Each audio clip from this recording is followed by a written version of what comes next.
monsters at the Universitas Magistrorum? Why now? Oh no! They're coming! It's no use, the table won't hold.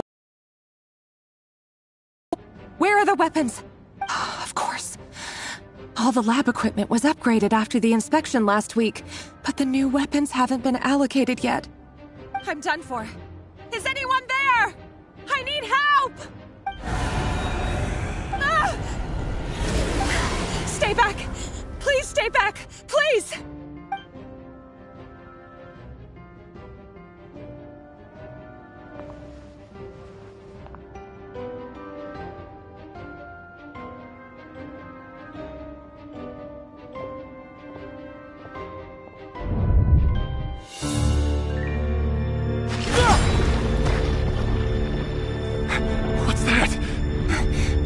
Rear. So the rumors about your work are true. What? No! Listen, something happened at the palace tonight. We have to leave! You don't need to lie to me anymore. What do you mean? I know why you're worried, and I will respect the decision you've made. But it's okay, because I found a solution. I know how to end all this. You can have it back. The normal life you so desire. But until then, I'm afraid our wedding will have to wait. Celindus? No, don't do it! Celindus! Celindus!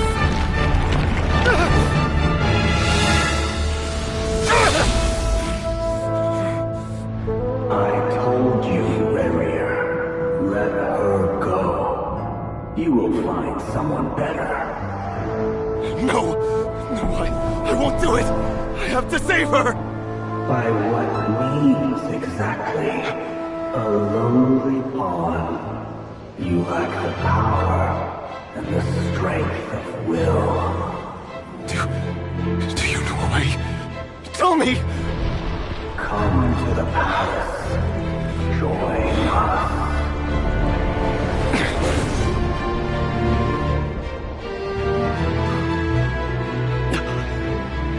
Reria, thank goodness we...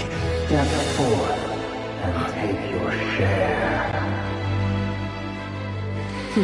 You made it. Not you too.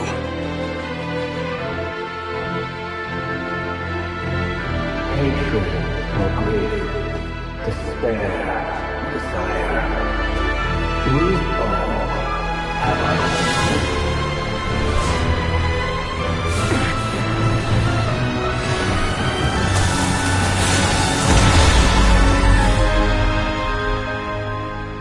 Rear. Rear. Celindus? Were you daydreaming?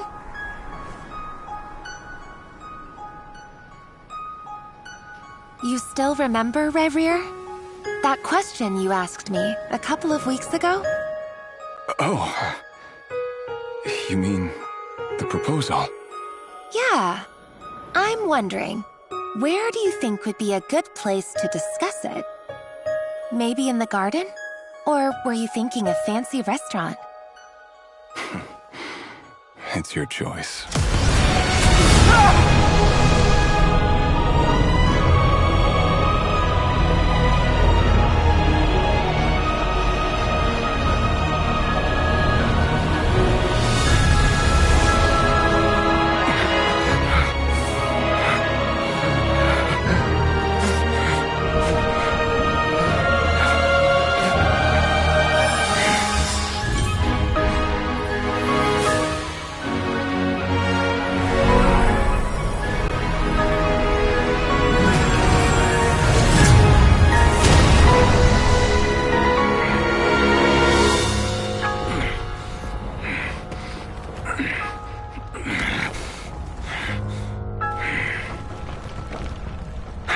Find you.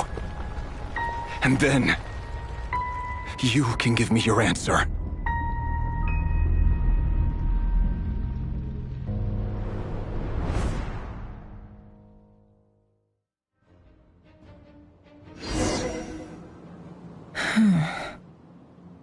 So that's how the Raker of Solnari was born. A monster created by circumstance is a monster all the same. Viewing other people's thoughts for too long can get uncomfortable. Right now, I'm feeling a strong sense of loathing. In a nutshell, the story of Conria is what happens when the truth falls by the wayside.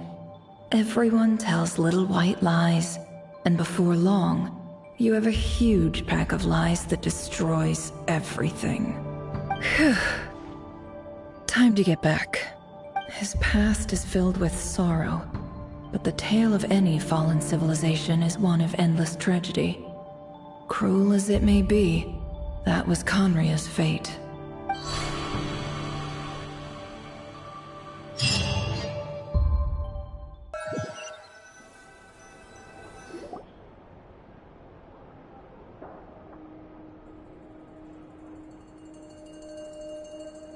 Everyone, I'm back. Can I get a standing ovation? Never! How are you holding up? Feeling okay? She's fine. Boss is a pro. Yes, I'm fine. You will have seen the events of Rarier's life through my thoughts. It's now clear that he is just a regular nobody, driven by personal tragedy, as he said himself. I mostly agree. There's only so much we can know about him from his memories alone, but they did give us a clear glimpse into his life in Conria. However, I would not consider Rarir to be a nobody. He was deeply involved in the events of that era. Yet, when the catastrophe of a generation strikes, nobody is safe. Sounds to me like you're speaking in riddles again.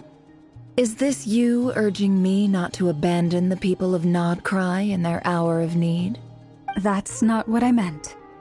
Although I do hope you choose to remain a part of the plan. Without you, the mission ahead will be all but impossible. Then try to remember that I respond better to the carrot than the stick. And I don't appreciate being bossed around. Now, as for you, Missy, you were excellent. You stuck to the rules of the ceremony and kept your mouth shut the entire time. Bravo. Cool. So, can you fill me in on the deets now? Most of what I saw went right over my head. Patience. You'll hear the whole story, don't you worry. But let's meet up with the others first. It will save me narrating it twice. Yehoda? Yes, boss. Let me get that door for ya. That's more like it. For a moment there, I was worried you'd forgotten about the first clause of your employment contract. Forgive my curiosity, but what does the first clause say? It says I gotta do the annoying stuff that boss is too lazy to do for herself. Like opening the door, pouring the tea, yada yada. Is that right? If something is in the contract, it's because she willingly agreed to it. Rest assured that the Curatorium abides by the very strictest of labor policies. You don't seriously think I'm cruel enough to treat her like my slave? In any case, I've hardly shied away from my share of the work today. About in their chairs, enjoying a leisurely cup of tea. There's nothing I dislike more than other people enjoying themselves while I'm hard at work.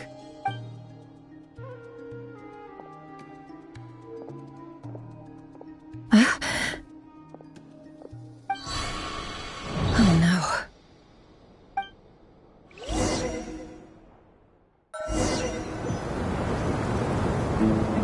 Sorry to disturb you, but we seem to have run into some trouble. Evidently so. Don't worry, I'm not about to leave you to fend for yourselves. I'm not that kind of boss. And it would go against the Curatorium's labor policy. I'm sorry. What did you hear me say? I wasn't talking about labor policy. Wait. How long have I been standing here? Not long. You just appeared by the door a moment ago.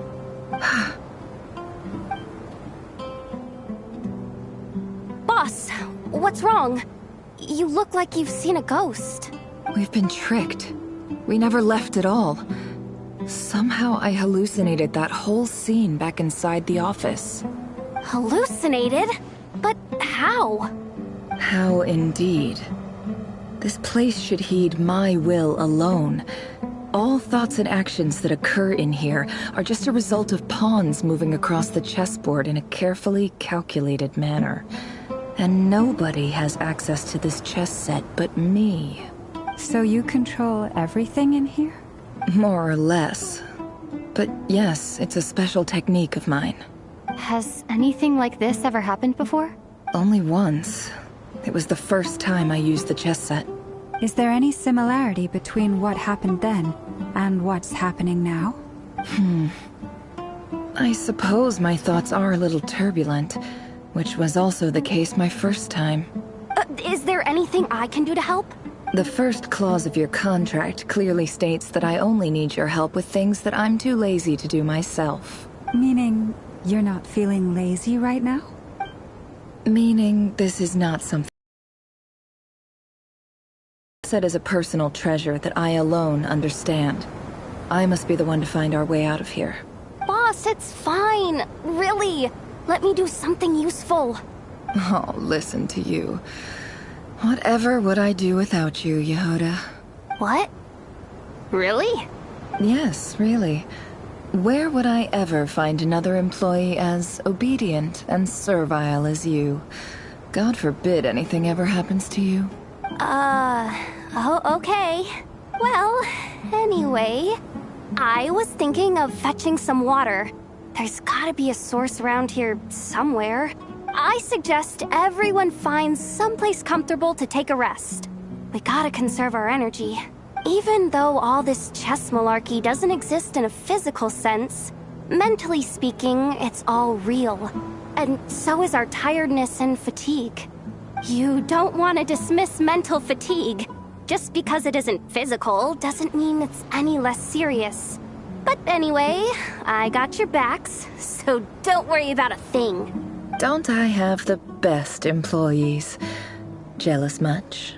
If we can find a suitable time, I'd love to borrow Yehoda for a day to help out at the Frostmoon Scions. Would you be amenable to that, Boss Nefer? Oh, Lauma. Have I ever told you just how pretty you are? Beauty runs from the tips of your antlers to the depths of your imagination. Time to rally, everyone. Follow me. As we continue our journey, the same rules will apply. That means stay focused and no talking no matter what we encounter. And don't disturb the chess pieces. You have my word that I will get us all out of here.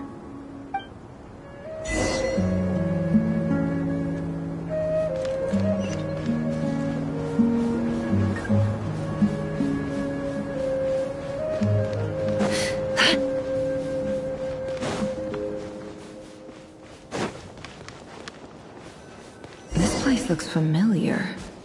That's not a good sign. There's someone. I wasn't expecting visitors at this hour. Wait, is that? Oh, it's him. There you are! Sinue's been looking for you all day. I think he has some news for you. Oh yeah? What were you doing just now, Uncle Retinue? Hiding away some more loose change? I know I saw some Mora. What do you mean loose change? Oh, come on, I'm too old for this. Just pretend you saw nothing.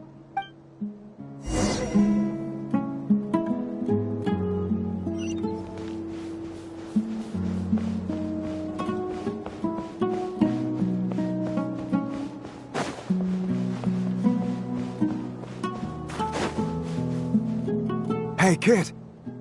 Mind telling me what Sinuhe's been up to recently? I'm trying to get in his good books and I need a way in. Get in his good books? Why? What do you want with my dad, Uncle Apepi?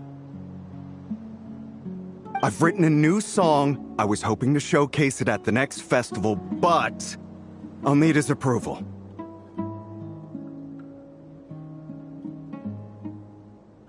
A new song, huh? I'd love to stay and listen, but unfortunately, Uncle Retinue says my dad's looking for me. Well, there's plenty of time and I'm not going anywhere. See that pile of stones? I'll be sitting there warming up my vocal cords. Come find me when you're done. Pile of stones. Got it.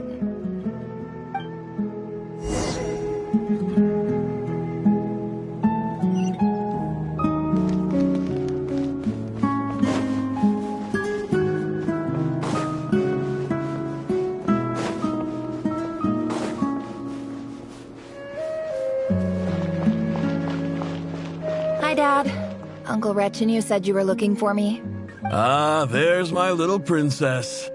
If you'd gotten back just a little sooner, you could have shared the spoils of war with me. Spoils of war? Who were you fighting against, Dad? It was just a figure of speech. The aftermath of a sandstorm is no time to be waging war. I was talking about our war against thirst. I went out to fix our water supply problem, and now I'm back. Which means... We have a well again! That's right.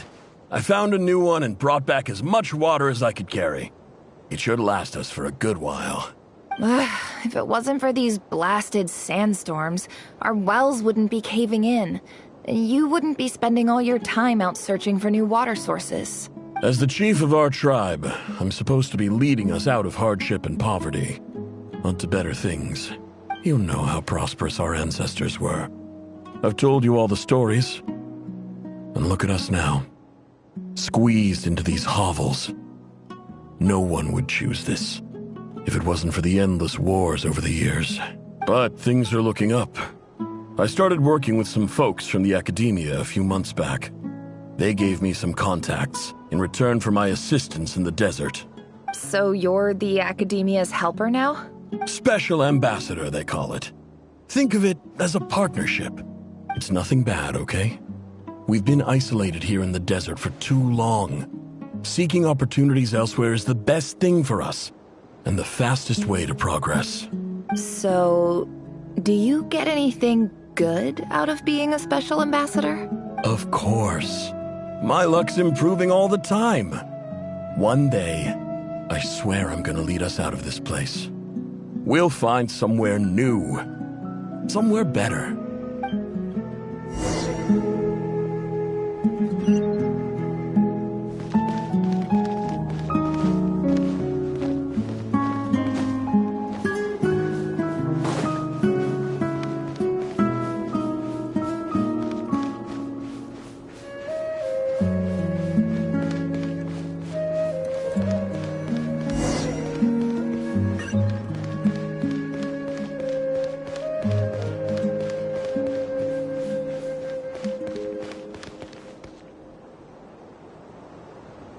That's our well, and you know it. You stole from us. Well, you've gone from chief to thief, and now you have to face the consequences. Did you really think you could take our water without permission and get away with it? You're either brave, stupid, or both. And that special ambassador act? Yeah, nice try. We spoke to the academia. They said it was all news to them. You're a liar and a cheat!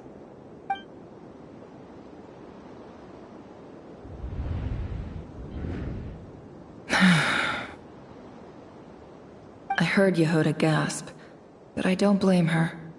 Most people are terrified by the sight of blood. Corpses strewn across the ground. The wounds are clearly from scimitars and daggers. The desert dwellers' weapons of choice.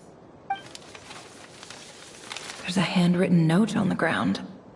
Let's see what it says. Halil, this is Sinuhe, chief of the Shimti tribe. Surely you remember me. I was the one who helped you and your colleagues avoid the quicksand in the desert. This is my second time writing to you. I assume my last letter must have gotten lost in the mail, as I didn't receive a reply. I hope this one makes it to you safely. I'm writing to you because I need some help. That sandstorm the other day completely blocked up our well, forcing me to look for another water source in Iab and Unut territory. It was a matter of survival. Praise the gods. The well of the Eob tribe was intact. It was my last resort. I drew what water I could and left, but not without being spotted. I fear they will retaliate. You told me to write to you if I ever needed help. You said you'd be my ally in the academia. I urgently need you to formally recognize my title of Special Ambassador and send some of your people to assist me for a few days. It's the only way I can convince them that this was the academia's decision and prevent them from retaliating. This is an emergency. Please send help as soon as possible. Looks like this letter never got sent. The writer died a grisly death, and the letter was trampled into the ground. It's badly defaced. Some parts are barely legible. What a ridiculous lie the surviving Shimti tell. Their whole village was butchered over a sip of water.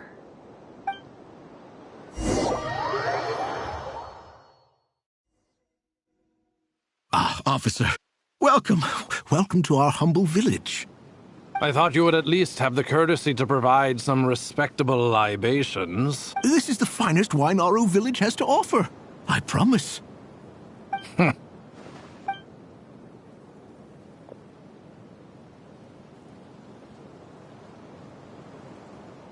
The Academia has agreed to reserve a single space for a candidate from your village. But I remain skeptical of this entire endeavor. I highly doubt anyone in this desert possesses serious academic potential. Please, have faith. If not in us, then in our god. The child we found shows great promise. I beg you, take her away from this place. Give her a chance. Don't let her talent go to waste. I don't recognize her. New arrival? She showed up here a few days ago and we took her in. She's a really bright kid. Please help.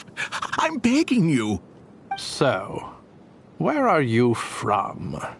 Nowhere special. Just a sand dune. What about the rest of your family? How many of you are there? Just the one. It's only you? Correct. So, no brothers, no sisters, no mother or father? Any who have slept on a bed of sand, I call my brothers and my sisters. Apart from that, I have no family. All right. Get over here. Sign your name on the form.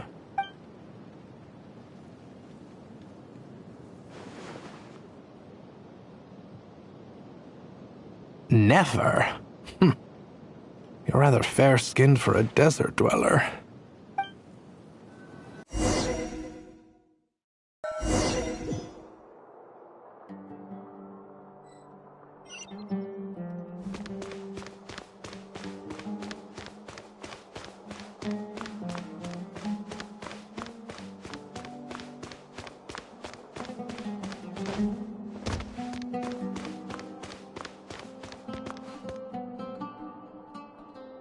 Nefer, this term's assignments have been issued already. Please read through the materials thoroughly, conduct your own additional research, and then write an essay on the topic. Yes, Professor, I'm aware. I just had a couple more questions I wanted to get your perspective on. Oh? Please ask away. Well, I saw the other students' problem sheets, and I couldn't help but notice that my assignment is much easier than theirs. Do you really think I'm a weak student? A weak student? Goodness, no. Quite the opposite. You have a sharp mind. Almost too sharp. I think what you're saying is, a weak student wouldn't have noticed the discrepancy. And if they did, they certainly wouldn't complain about the lighter workload. You see, sharp as they come. You see things the way they are. And I'm sure you know why they're like that. Because of where I come from. Because I'm different. I'm sorry, Nefer. I don't like it any more than you do. It's just... Anyway, you said you had a couple of questions? What's the other one? I wanted to check... If someone sent me a letter to the Academia, where do I go to collect it? Ah, your family wrote to you. As long as they put your name on the envelope, someone should hand it right to you. Not exactly. It's not even a recent letter. I was just curious where the mail would end up if no one collects it. The House of Dana, I expect. I know there's a box for unclaimed mail somewhere in there, probably sitting on a shelf. Whatever you're looking for, that'd be the place to start. Okay, got it. Thank you, Professor. Oh, don't mention it. Honestly, I feel like I failed you. I'm supposed to be your teacher, but I haven't taught you anything. Hey, don't say that. You're a great teacher, and you do your best for all your students. But the rules are the rules. You're not allowed to teach students like me. It's not just the academia either. The whole world bends over backwards for the successful and leaves the losers to suffer and die. Oh, my dear child. Don't tell me you've given up on life already. I haven't. I just think that if you want to make it in this world, you have to find a way to become successful.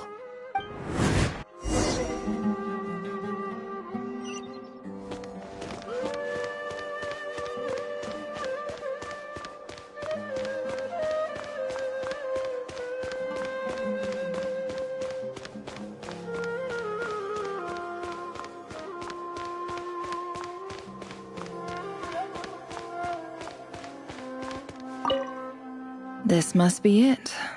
A big cardboard box full of unclaimed mail. And probably some letters that ended up here by mistake, too. Let's take a look.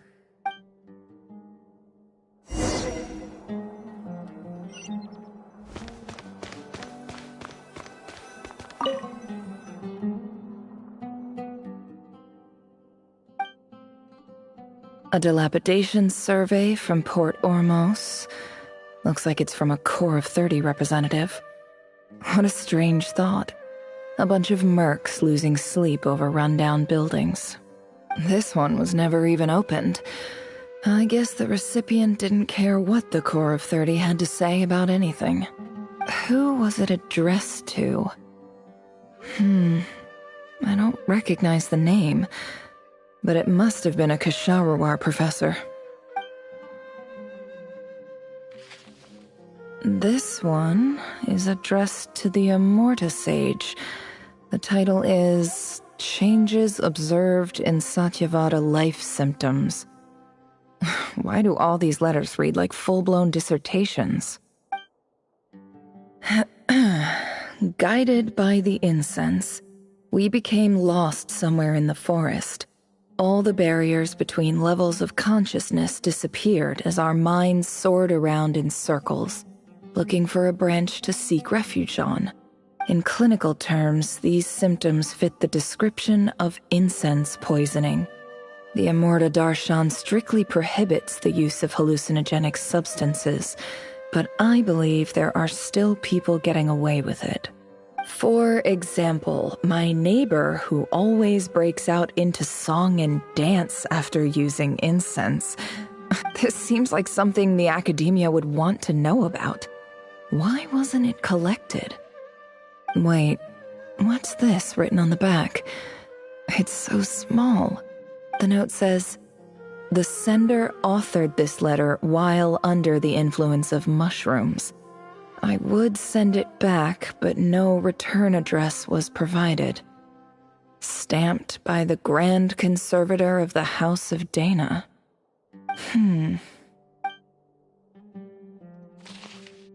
This next one is addressed to Grand Sage Azar. A few words of protest regarding recent changes in Sumeru's educational policy. In recent years, the academia has taken on a small number of students from the desert region, as per the policy to this effect. However, it appears to me that these students have not, in fact, been provided with educational opportunities that are, in any meaningful sense, equal to those enjoyed by their peers, as well as receiving dumbed-down assignments and perfunctory tutoring. They do not even have full access to the Akasha system. Education is the fundamental purpose of this institution. which should go without saying in a nation whose founding virtues are knowledge and wisdom. I ask you, is the lip service we pay to the policy of education for desert students truly the standard of pedagogy to which the academia aspires? As Grand Sage, policy decisions are your prerogative, but do not forget your roots. You and I were once students too, as was everyone else in this institution. I do hope you will give some serious attention to this matter. I encourage you to discuss issues like this with myself and others, and listen to some alternative opinions. Great letter.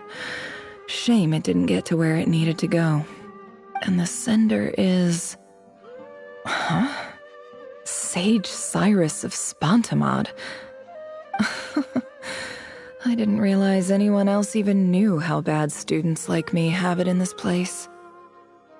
So this is where letters from the Sage of Spontamod end up? Nice one, Grand Sage. Really enlightened leadership. Whatever. This isn't what I came here for. Moving on. I'm not exactly holding out hope that a letter sent from the desert would even make it here. But if it did, where else would it end up if not in this box? I can't believe how much discarded mail there is. Must have been years since someone last went through it all. And this is just one box. The whole house of Dana is boxes on shelves. I don't believe for 1 second that any human being has sat down and read through all the documents in this place. Who has that much free time on their hands? Wait, could this be it?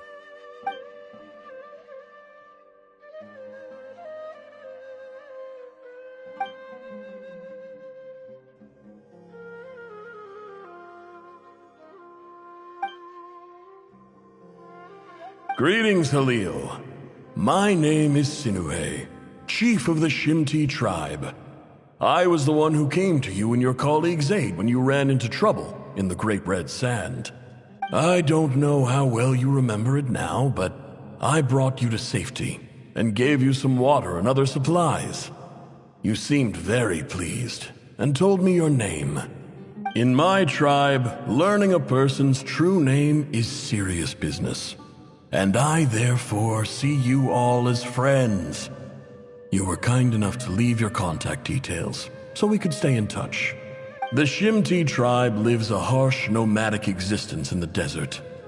You were sympathetic towards my plight, promising to make me a special ambassador of the academia and help us find a way to make a better living. This brings me to my reason for writing. Our tribe has fallen on particularly hard times, and I would like to ask for your assistance. There was a terrible sandstorm a few days ago, which blocked up the well in our land. To ensure my people's survival, I had no choice but to venture into Eob and Unut territory in search of an alternate water source. The Eob and Unut are descended from the Thamudians, while we trace our ancestry to Tulatala. We worship the Lord of Flowers and have had relatively good relations with our fellow tribes up until now. I found a well belonging to the Eob tribe. They declined to help us, but I really had no other option. So I took some water to keep me and my tribe alive. My actions are certain to incur their wrath. When we met, you assured me that you would be my ally in the academia. I would like to take you up on that offer, because I really need your help. I wonder if you could send an academia representative to meet with me. That aside, the last time you were here, you mentioned that the academia had started accepting students from the desert, and I told you a little about my daughter, Nefer. We have next to no resources here in the desert, and my power and influence are limited. Would you consider enrolling my daughter at the academia? She is a smart girl. I know she won't disappoint you. From the outset, the academia never took you seriously. Those things they promised were just empty words. I doubt they even remember the name Sinuhe. And you were so emphatic that your luck had finally changed for the better. You swore you'd lead us to a better place one day. You spoke with such conviction, like you were the most powerful chief in the whole desert. You liar. You lied about everything. You promised the world and delivered on none of it. And who fell for it? Just me, by the looks of it. Despite your best efforts. Which makes you a pathetic liar. You weren't even any good at it. I think I'll take over from here. Let me show you how it's done.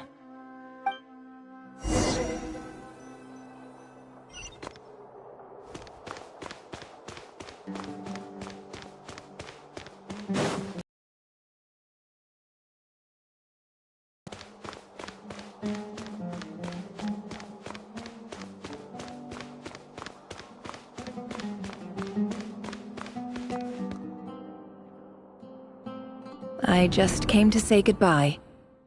Thanks for everything you've done for me in my time here. Nefer? You packed your bags. Where are you going? I'm quitting. Something's come up in my hometown. Gonna head back and deal with it. Huh?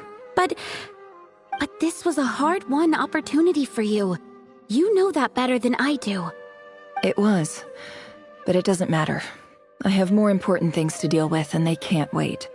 Oh, and I didn't want to overfill my bags, so I left some incense on your desk. What's wrong? I thought you liked incense. Although, I did read somewhere in the House of Dana that it has hallucinogenic effects. Don't use it all at once, all right? Isn't this the stuff you brought from your hometown? You're just letting me have it? But you said it's a rare and valuable commodity. Yeah, about that. I lied. It's not rare at all. There's this bunch of ruins near my hometown that are practically overgrown with this plant. It's not worth much. Keep it, it's fine. But never... All right, that's all from me. You take care.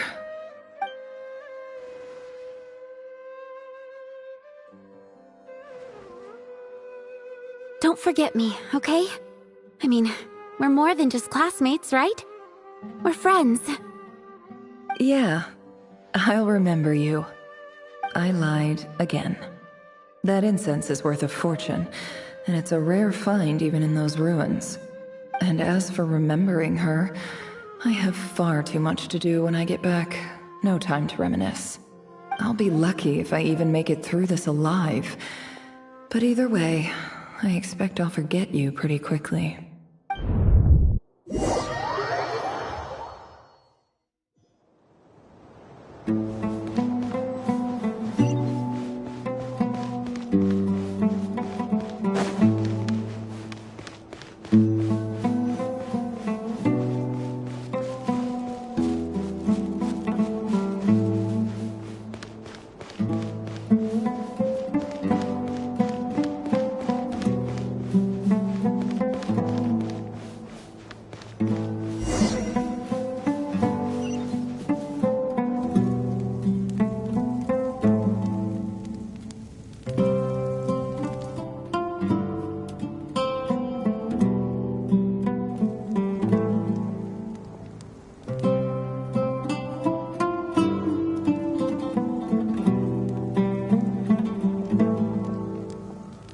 It's a pleasure to meet you, Mr. Arif.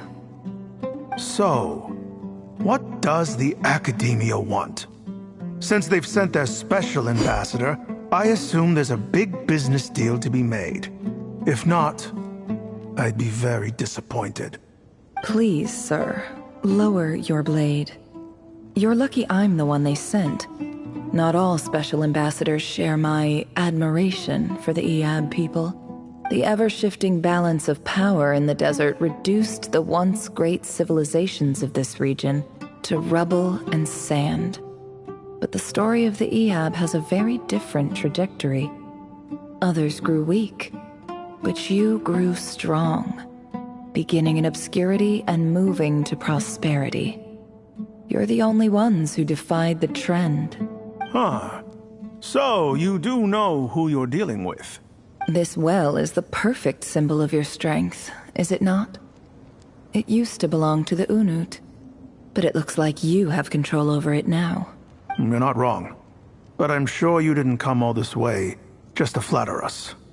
Of course not. I came to bring you some very good news.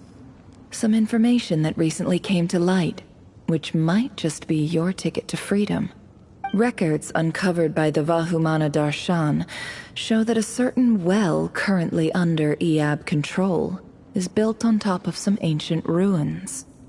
These ruins are of great archaeological interest to the Academia. I checked the map carefully on my way over here, and I'm confident that this is the well in question. The Academia is offering 50 million mora in return for excavation rights. 50 million? No, wait. If these ruins are as important as you say, 50 million's a little low, don't you think? Don't get greedy, Iab. We know far more than you think. We know that you seized this well by force. Wasn't that the first step in your rise to power? To drive away the Unut and steal their water supply? So what if it was?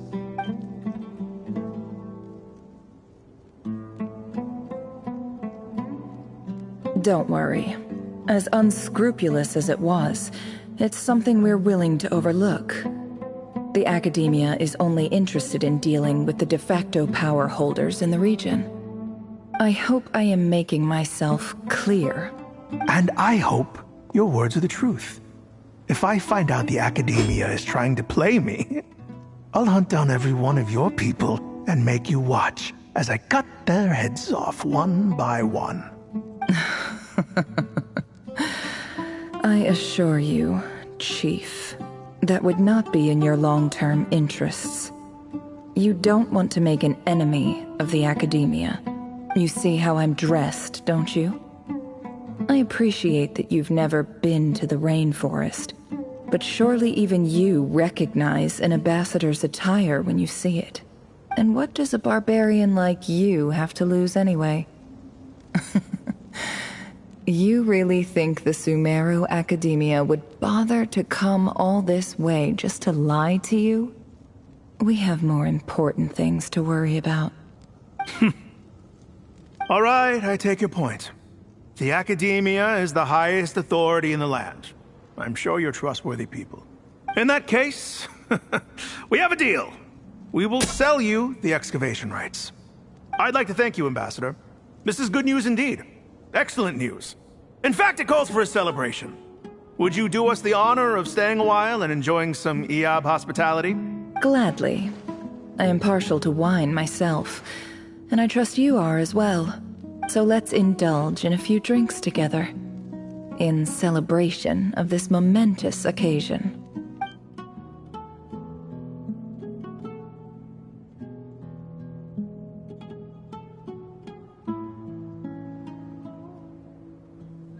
Chief!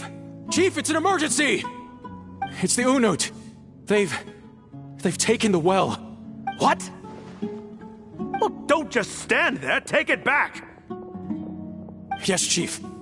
I have every confidence in the Iab's military superiority, and yet... Well, what is it?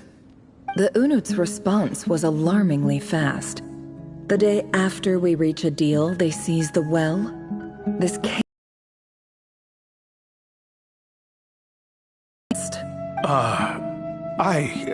I don't think so. I am obliged to remind you, Chief, that the Academia will only deal with the de facto power holders. If you cannot regain control over the well, I'm afraid you won't see a single mora of that 50 million. No! Please, Ambassador, just give me some time. I swear the Unut will not get away with this. That well is ours, and so is the mora. Glad to hear it. I will wait here for an update. If there is a traitor, I will find them. In the meantime, make yourself at home. I'll report back as soon as I have an update. Much obliged. Wow. All it took was a few words and I've got him wrapped around my finger. What an amazing feeling. So, in summary, Ambassador, the Academia would rather negotiate with our tribe instead of the Eab, yes? The Eab are ruthless murderers who don't listen to reason. And now they have the gall to interfere in our research projects in the desert region. So let me ask you, Chief. If you were the Academia, what would you do? Kill them all, of course. Precisely. The Academia does not tolerate those who stand in our way. The Eab have held back our academic pursuits for too long, and our patience is wearing thin. At the same time, there is simply no way that the Academia can be seen to be intervening in desert affairs. I'm sure you understand where I'm coming from. We have our own rules out here. If the rainforest dwellers raised arms against a desert tribe, it'd start a bloody war. Right. We can't confront them ourselves, but we can support their enemies. The Unut have always had strained relations with the Eab, which makes you our natural allies. Natural allies. Weren't the Eab your allies once? You were quick to send them after us to protect your interests back when we stole that water. And now look at you. You're at each other's throats. Let me be clear. The Academia wishes to collaborate with the legally recognized rulers of the desert in this matter. We are asking for excavation rights to that well, and our offer is 50 million mora. Say no more. I believe we have an understanding. Good.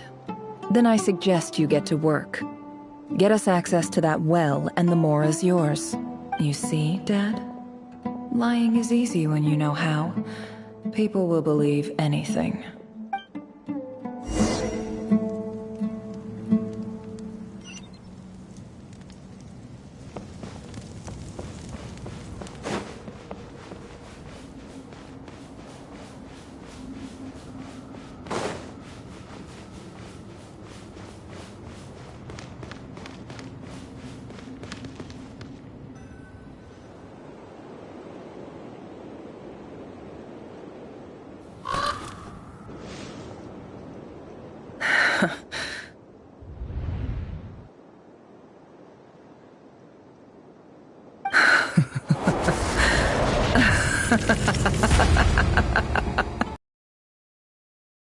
Yourselves.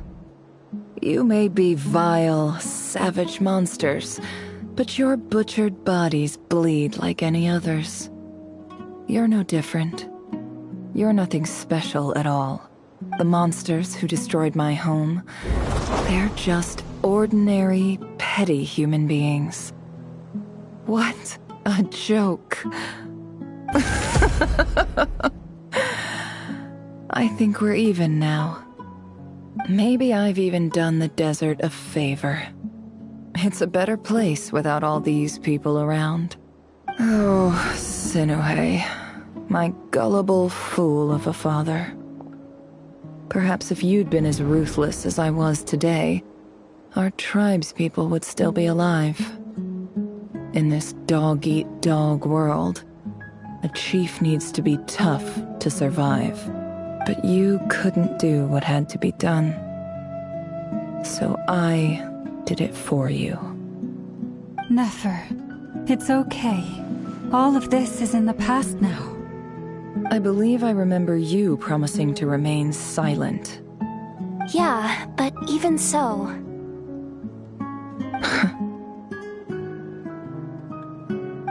Yehoda, is there anything you can do to ease the tension?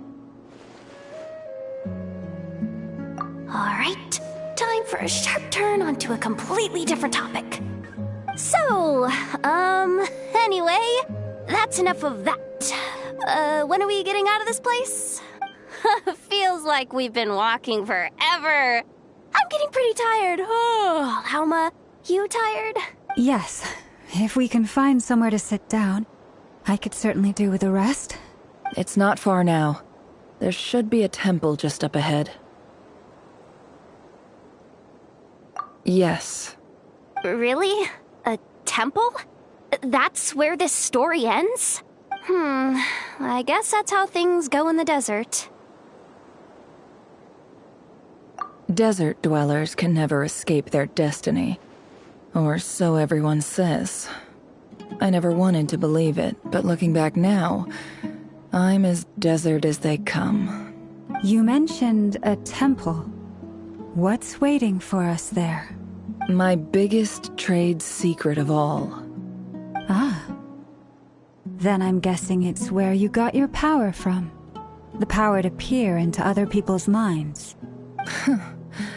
I didn't know you were clued up on any other religions. I'm no expert in the history of Sumeru, but since you come from the desert, I would imagine it has something to do with King Deshret. Sounds impressive. Ah, I know who you mean. General Mahamatra Sino. The spirit of Hermanubis dwells within him. That's Boss Neff for ya. She knows everything. Sino's hardly a figure of obscurity, but I know about Sethos too. What about him? Is he a big deal or something? Well, he's not a small deal, let's put it that way. Please, this is the bare-bone basics. Save the flattery. Thanks for your patience, everyone. I'm sure it's been a lot to take in. With any luck, that's our exit just up ahead.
I'm totally out of my depth here.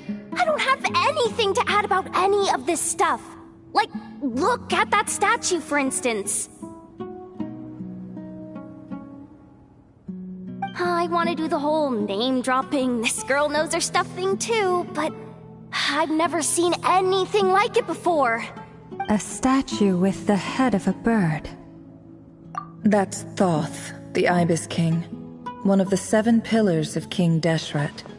The legends say that he, the Crocodile King, and the Goat King were the 3 retainers of King Deshret.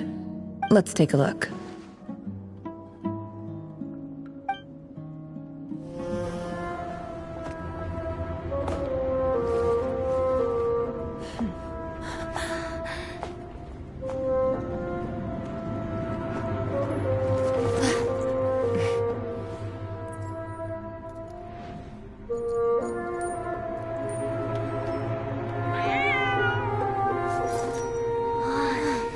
It's just Ashru. So, all is well?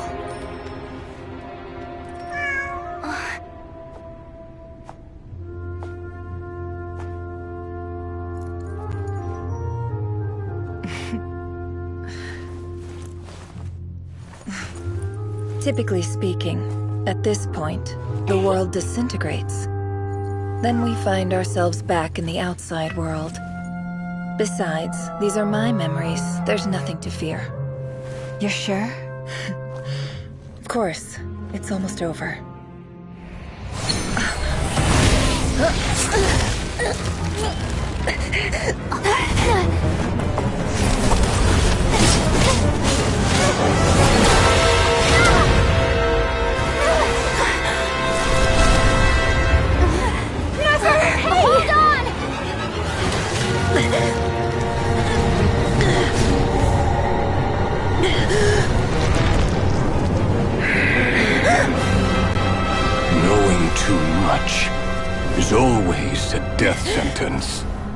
Speak for yourself.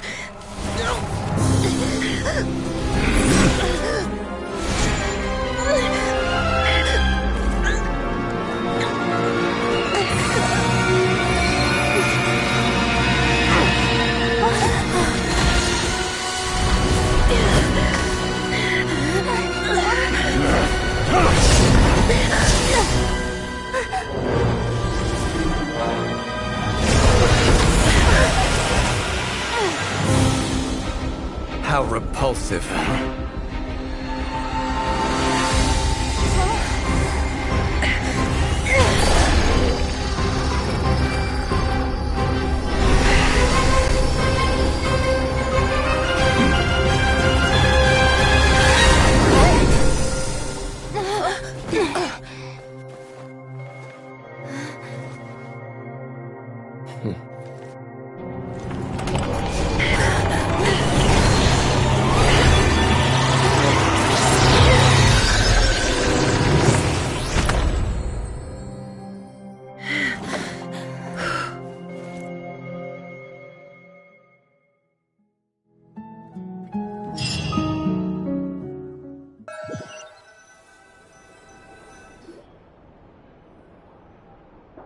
Timed that pretty well, didn't I? It's okay. I'm just glad no one was hurt. Paimon noticed you doing something too, Dainsleif. Were you helping get them out? Of course. When I asked Nefer to conduct this investigation, I was not naive to the dangers involved. I had a duty to ensure your safety. Good to know your sense of justice is still intact after all these years. I take that to mean that you saw the truth. That comes as a great relief. I certainly did. And thanks to your help, I also managed to trap Rerir inside the chess set. Whoa, really? How'd you manage that? Well, to be honest, I sensed that something was wrong long before we made it to the temple. By using this fragment to probe into Rerir's past, well, the monster formerly known as Rerir, it seems I alerted him. I was tracking him, then he caught on and started tracking me too. Can't say I'm surprised. But how did he track you through your thoughts alone? That shouldn't be possible. Rerir was a secret agent who reported directly to the Vinster King. He is an expert at finding a trail and hunting down his pursuers. No wonder. He infiltrated the chess set, read my thoughts, and built a new virtual chess set inside of it. That's why we weren't able to leave at first. Speaking of your chess set, it's quite a remarkable item. Would I be right in thinking you have some connection to King Deshret? You overestimate me. I only have a connection with one of his underlings, the Ibis King. You all saw how this came to be. A long time ago, the Iab massacred my tribe, the Shimti, in our home village. A few years later, I enrolled in the academia, where some new information came to light. The Unut and the Iab fought a bitter battle over the rights to a well, all for the sake of a non-existent 50 million mora. The Iab ultimately won that confrontation, but their victory came at the cost of almost every warrior in the tribe. The final blow to the Iab came at the victory feast, when an Unut assassin beheaded their chief right before my eyes. The remaining Iab fled and have been scattered to the winds ever since. Having gotten my revenge, I returned to my hometown, where to my surprise, the nearby temple was still standing. There it was, seemingly immune to the relentless hostility of the desert, while my tribal home lay in ruins. As I stood there gazing at the temple, I noticed a cat just outside. This cat, as it turned out, was home to the spirit of the Ibis King. He led me to a gate deep inside the temple, and there he made a deal with me. This chess set is my gift from the Ibis King. The chessboard within is made to the same specifications as the one in the mausoleum of King Deshret, and represents his power of piercing analysis. With this chessboard in its container, I gained a certain ability to perceive hidden secrets. Now, you could conclude that the Ibis King simply wanted to give the people of this world the power to seek the truth, but I don't believe that's the full story. Every god plays favorites. Their hearts are as fickle as any human's, full of secrets, perversions, egotistical tendencies. But precious few gods are willing to admit this. It is the same with all powerful forces, including fate itself. Their gaze falls preferentially upon a select few. As you rightly point out, this is an act of favoritism. If you're alluding to the Abyss, then yes, I agree. Gather the others. It's time to share everything I've learned.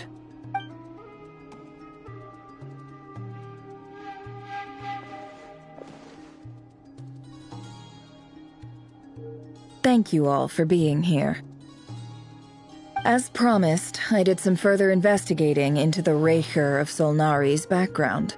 I am pleased to report that the investigation has been most fruitful indeed.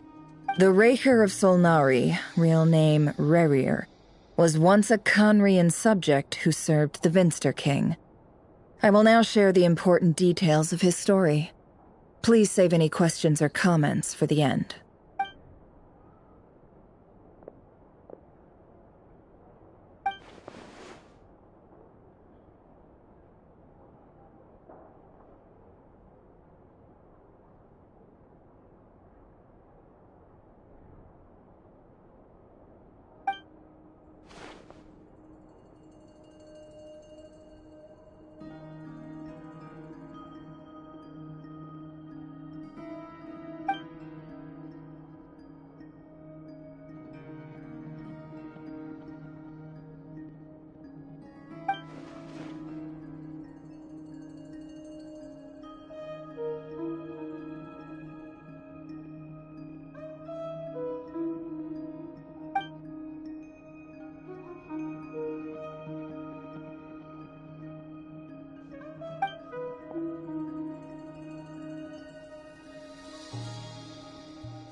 So that's why he's so obsessed with the moon.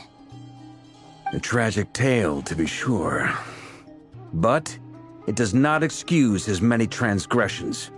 No matter how much Rerir suffered in the past, the fact remains that he is what we know today as the Wild Hunt, wreaking havoc upon innocent lives in Notcry.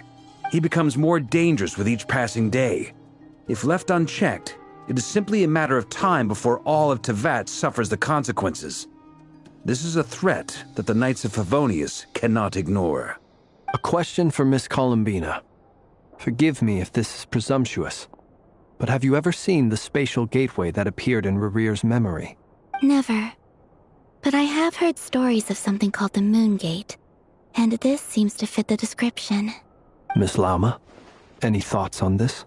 In the lore of the Frost Moon Scions, the moon is believed to hold many secrets. Some sources speak of ancient knowledge, others of a gateway to the unknown. The term Moon Gate is one I have heard before. But as is the case with all of our legends, there are no records of any first-hand witnesses. We cannot know whether it truly exists. Then back to Miss Columbina. As a moon goddess yourself, do you have some idea of where the Moon Gate leads to? Not at this stage, sorry. I do hold the power of the Frost Moon, and my strength is recovering well. I can sense that the gate would open at my command, but... But there's more to the power of the Frost Moon than that? Yes. A moon goddess has the right to open the Moon Gate, since it is a path to the moon. But as never mentioned, holding open a spatial gateway takes a huge amount of power. And right now, I need to conserve my energy to fight the Raker of Solnari. I'm afraid this is one mystery we may have to leave unsolved for now. I agree. Better to save your strength. But if you'll humor me for a moment, I have a bold conjecture of my own regarding the world beyond the gateway. I highly suspect that neither Tholindis nor Rerir made it through unscathed. The evidence pointing to this is the fact that the Rehir of Solnari exists in the form of countless fragments.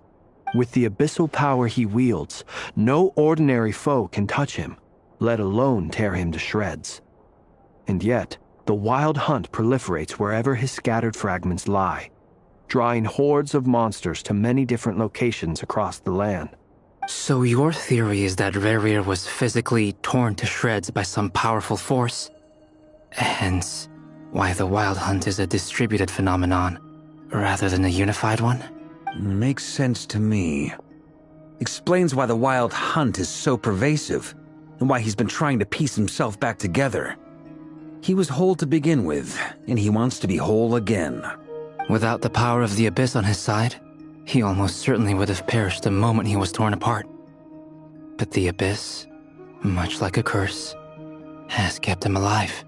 I could not agree more.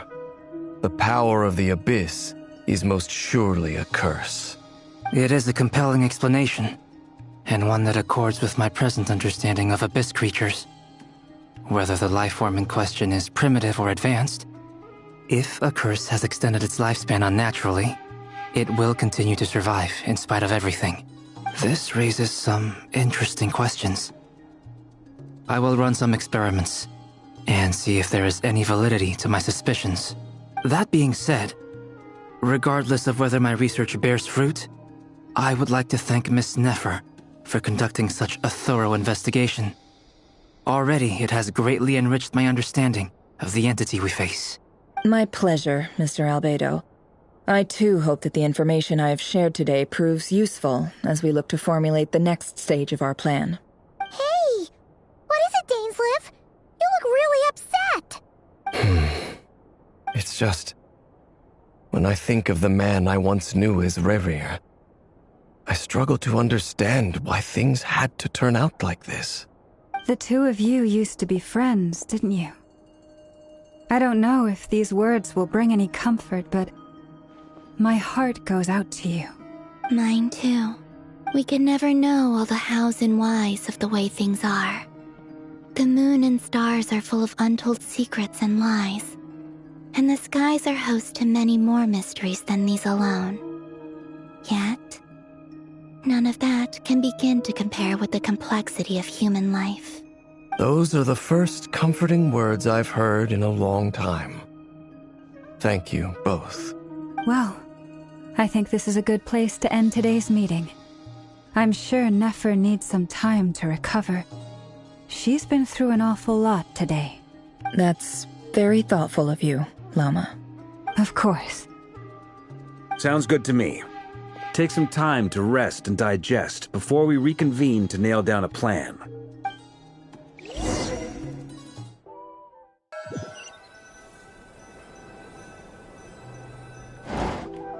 Hey, is this a bad time? Hope I didn't kill the conversation. Nice room. Oh, I'm not coming in, though. Why not? It's just a hotel room. If it's all the same, I'll just stay out here. I might not look the part, but I'm technically a knight. Barging into people's private quarters isn't the kind of thing we do.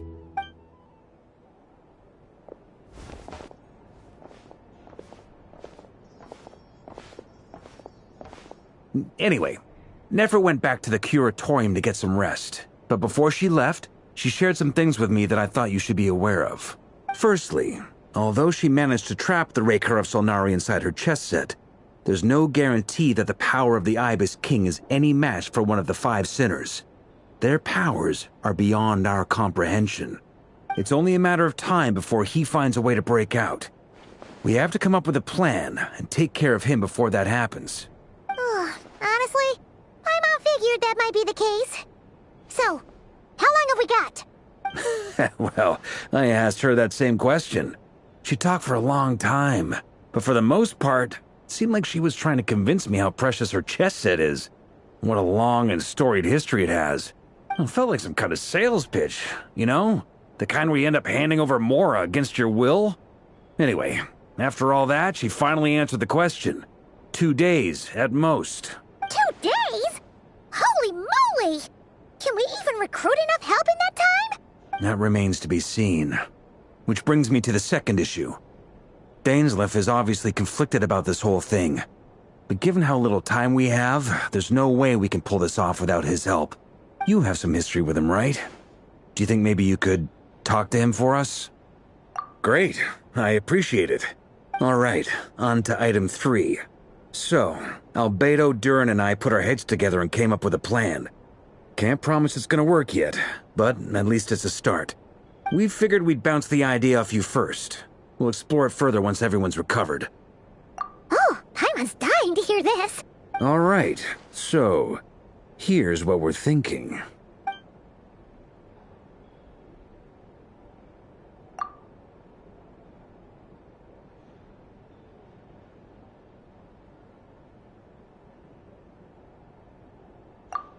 We felt a little uneasy about roping you into this. I mean, firstly, you're not locals, and secondly, none of us are your boss. You're well within your rights to refuse if you so choose. Roping us in? Why would you even say that? We know the stakes here. It's all of us against the Rayher of Solnari, or none of us stand a chance. I choose my words very intentionally, I'll have you know. I like to think there's an art to striking a down-to-earth tone even when the stakes are through the roof. Sir Varka, I have a few thoughts about this plan. I'm all ears. I think we can be more flexible with how the roles are allocated. In my view, the most sensible lineup would be like this.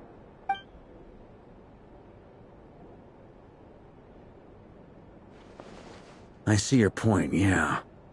But if that's how we're going to approach this, you'd better make sure you're ready. To be clear, I don't doubt your abilities. Far from it.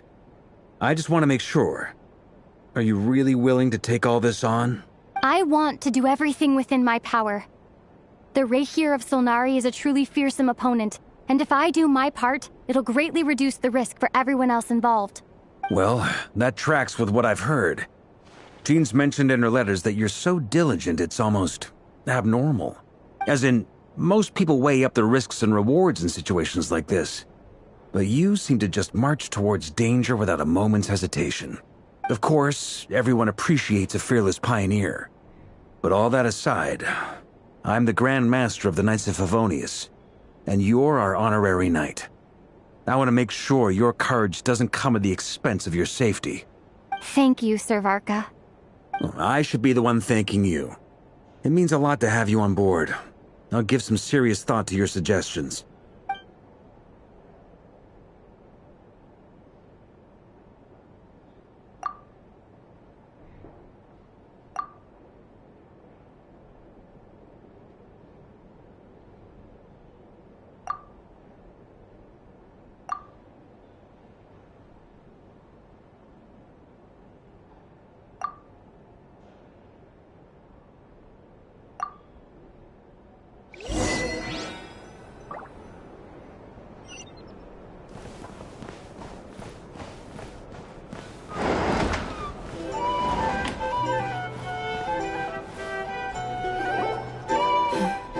This is a thorough plan, but I do have one last question before we take action. How can we be sure that our enemy won't leave the designated area? Great question. Albedo's been hard at work analyzing Rayher and the Wild Hunt's behavioral patterns. His conclusions are as follows. Firstly, from the earliest known confrontation until now, Rayher has never displayed any ability to manipulate the dimension of space. So it's unlikely he has any power in that domain. Secondly, his strong vendetta against our group. If we put him in a fight-or-flight situation, he'll choose to fight every time. Thirdly, finally, and most importantly, he is consumed by hatred, both for the moon and for his enemies. Turns out, we tick both of those boxes. We have a reincarnated moon in our ranks, and a spy who accessed his private memories without permission. He'll be baying for blood, not looking to escape. As someone who's had their fair share of interactions with the Wild Hunt, those all seem like valid observations to me. Understood. Then I will defer to the verdict of the group. Well, everyone, that's the plan in full detail. Albedo and Durin are carrying out their part as we speak. Plan approved. Scheduling. Okay, any firepower you need, I got you covered. Let's light this baby up. The Frost Moon Scions are behind you as well. And the rest of you? No objections? All right. Then it's settled. This is the plan we're going with. Next up, an old tradition of mine. Anyone who wants to back out, now's your chance. Wait, we can still back out of this? Everyone says things they regret, right? I don't want anyone feeling trapped because their mouth said yes before their brain had time to think things through. A very people-first approach. I hear that's common practice in the Knights of Favonius. Heh. Who'd you hear it from? D-Luke? Shh. We don't use people's real names at work. This contact will be known only as Owl, please and thank you. This plan can only work if everyone does their part. Flint's and I will absolutely support it. We shall indeed. You'll be glad you accepted our help. Also, you are the last person I expected to see here, Miss Dory. It's not often I get called Dory in a work context. My peers usually call me Lord Sangama Bay. So, the longer your name, the higher your net worth. Is that the idea here? In that case, Mr. Flint's here must be worth a fortune. That's right, I know your full name. It's... The walls are thin here. I'd appreciate you keeping that a secret. Okay, fine. I'm actually only here as a favor for someone else. Do you have any idea how much it would cost to hire me otherwise? Oh, does this mean someone out there actually has the power to boss Dory around? It most certainly does not. We have a long-standing and mutually beneficial business partnership. She's actually the mom of a friend of yours. Said mom supplied me with a great little trinket, but now that lady's ruined everything. If I don't start building a little goodwill now, my whole business in Nodcry is gonna go down the drain! Okay. So what exactly is so special about this pendant? It's a lucky charm that a great mage made for me. We have a business relationship, and she was worried that something bad might happen to me. So, she wanted me to have something that can store power to protect myself with. I finally got it all fully charged up with Kuvaki, and then never went and used it all up at once! Never lost so big in my life! You're right. It was all my fault. I didn't mean to drain all the Kuvaki in the pendant, but I'll make it up to you. You will? Well, in that case, how about you give me your chess set, and we call it even? I knew you'd say that. Well, it's yours if you want it. In fact, take it now, and I'll even throw in a free Raker of Solnari. Deal? You're putting me in a difficult position here. It's a very useful thing to have around, but I have a funny feeling it won't be around much longer. I guess we'll see in a couple of days. Looks like bankruptcy for me. Hey, don't be so pessimistic.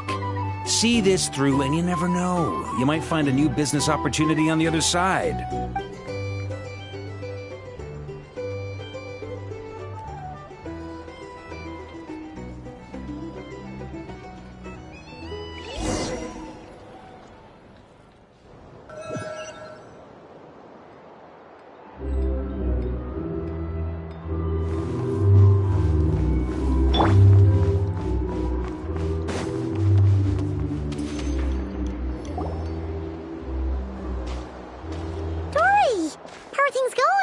Feeling ready?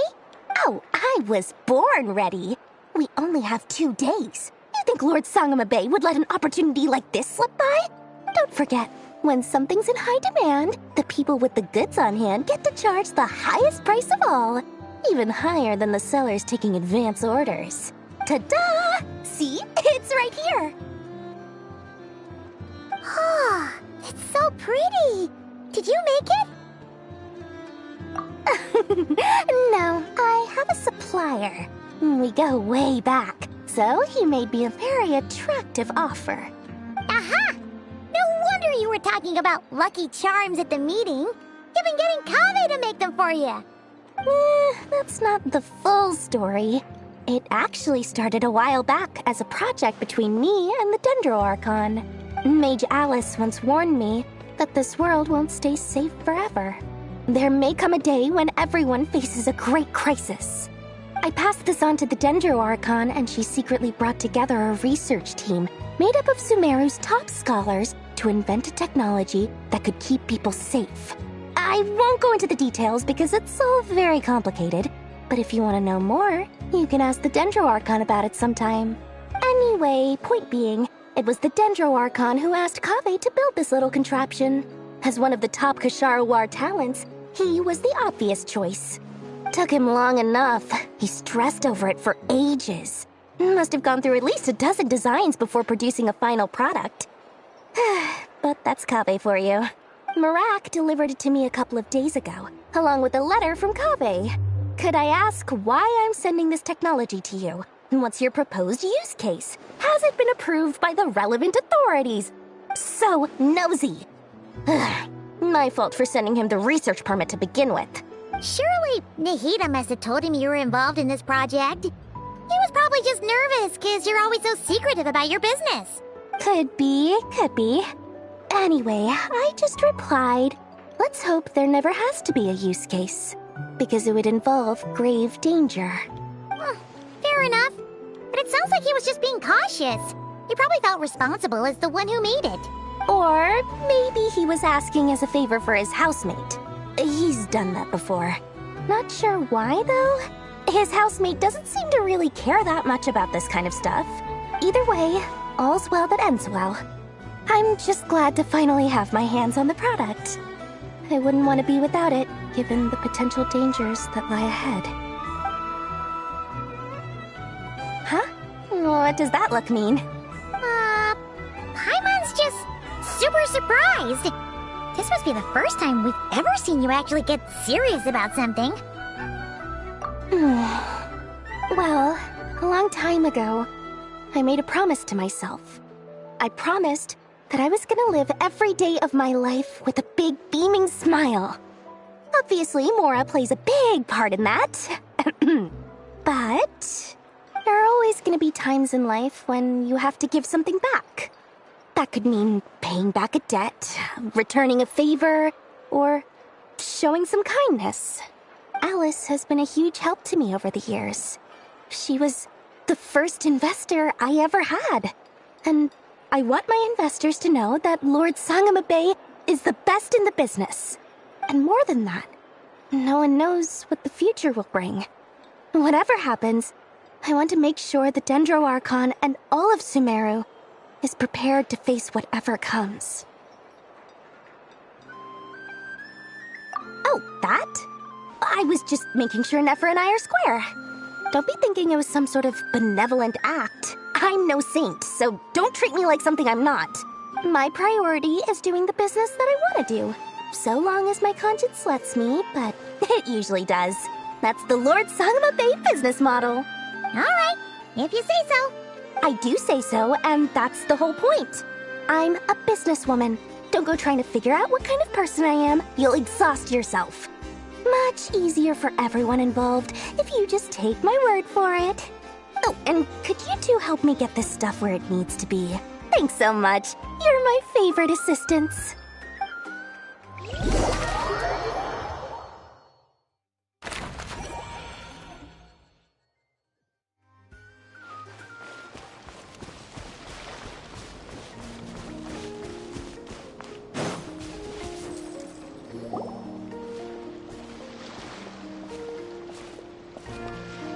Traveler, Paimon, it's good to see you. Everything going smoothly over here? Sort of. As you're probably aware, Varka, Diren, and I captured some abyssal creatures from the Wild Hunt. Per the plan, we dissected and analyzed some samples of these creatures. The process went very smoothly. The findings, however, come with some troubling implications. What?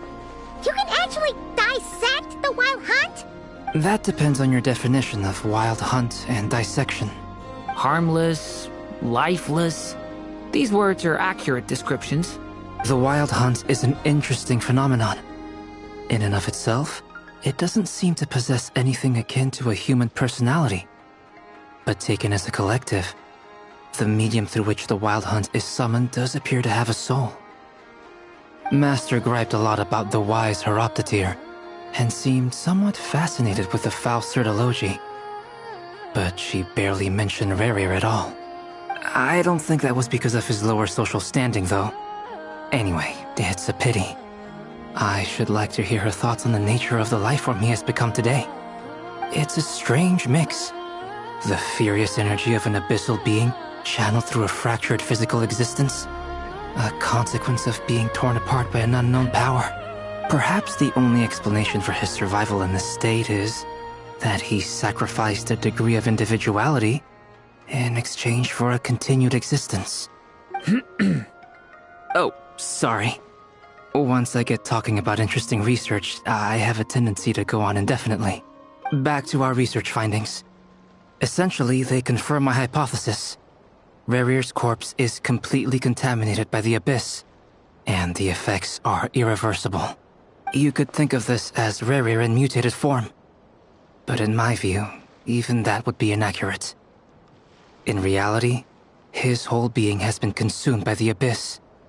In other words, he is now nothing more than a manifestation of abyssal power. Unfortunately, at present, we have no means of completely eradicating abyssal power. Hence, we cannot fundamentally destroy the Rayhir of Solnari either. Oh, that's terrible news! So, that's it? We can't defeat him? Not even if we get the power of the Three Moons? Miss Columbina's situation is a difficult one.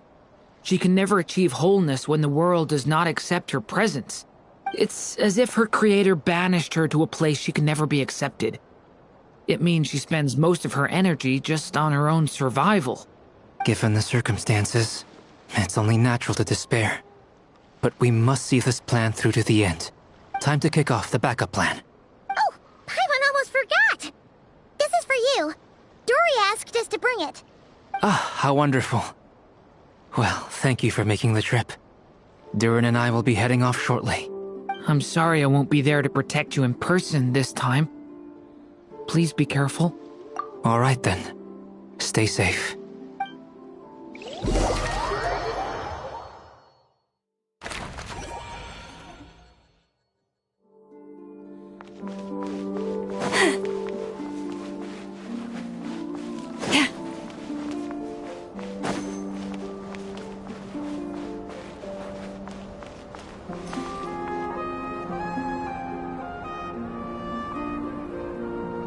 Miss Lauma, is everyone here? Yes. The fate of my flock is in your hands, Grand Master Varka. Please keep them safe. My lady, what are you saying? Within the next 24 hours, we will face the biggest crisis the world has ever seen. This is not a burden that we deserve to bear. But I believe that we reap what we sow in this life. So I intend to act. I must do what I think is right. For me, that means fighting for the future of Nodcry. This gentleman is the Grand Master of the Knights of Favonius, Varka, Knight of Boreas. In my absence, please follow his lead. Hey, everyone. Guess I should introduce myself. Well, to start with, I know my way around a battlefield. Biggest strengths are honesty and hard-workingness. Anyway, point is, I don't intend to let Lauma down. I'm gonna do everything in my power to keep every last one of you safe and sound.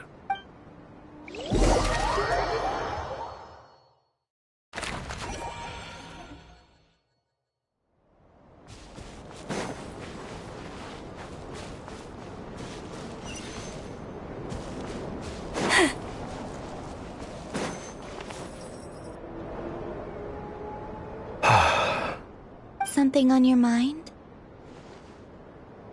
Miss Columbina, was it? I believe that's how the others addressed you. That's right. Names are funny things. Have you always been called Dainsleif? Yes.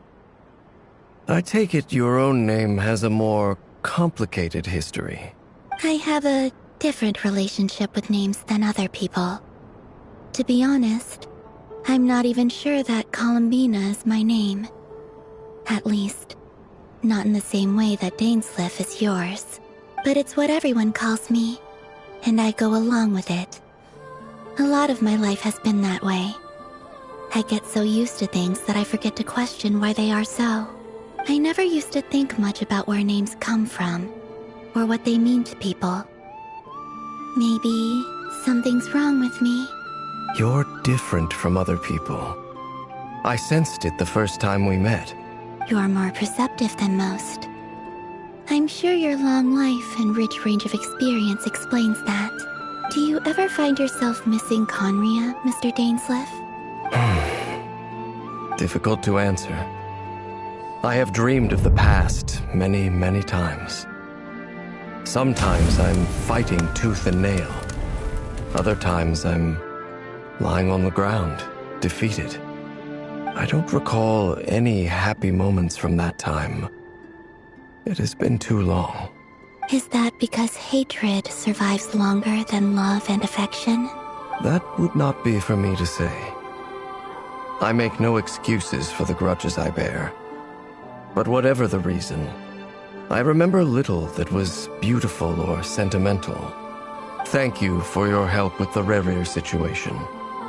Without your efforts, I never could have learned the hidden truth of his story. You're welcome. I know he's your friend. Friend? He betrayed me. And I never really understood what he was going through in life. Some friendship, that is. Okay. So, do you plan to fight him with us? You see, you're torn. Now you know what really happened.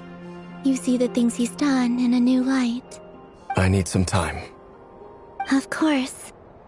I completely understand. Anyone else in your position would feel conflicted too. Actually, I went through something similar myself recently. Something happened that changed my perspective on a situation. A situation I took for granted at the time, but now I feel very grateful for it. You mean the Harbingers who still support you, even though you've left the Fatui? Yes. I always thought they were only helping me because Harbingers are forced to work together. But then I abandoned them. A warrant was even put out for my arrest. And even now, they still support me. Which means I was wrong about them all along. Clearly, they view you as a friend. I feel a little guilty now. I regret not seeing her help for what it was, and not treasuring it. I see the guilt that you're feeling now, because I feel it too. Hopefully, talking about it will do us both some good. Have you noticed that the Traveler and Paimon are over there? I think they've been listening. Huh. Shall we say hello? Sure. Hello. Ah! They caught us!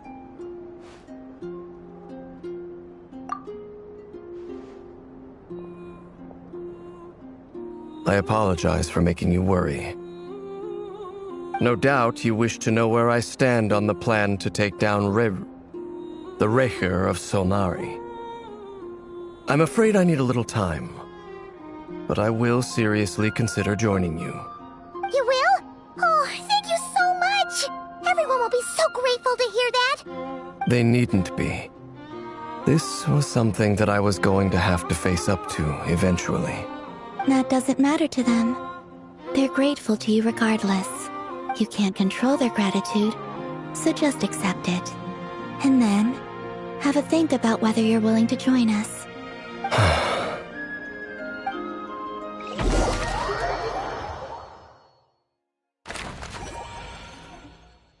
It's nearly showtime! Let's go rendezvous with the others. You know the place.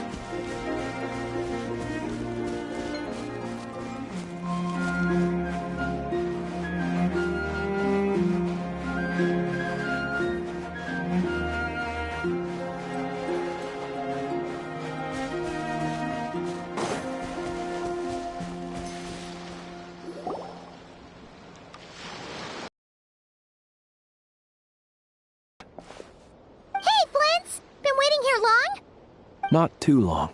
I came a little... Are you nervous about the battle? Quite the opposite. I'm reminiscing on my past battles.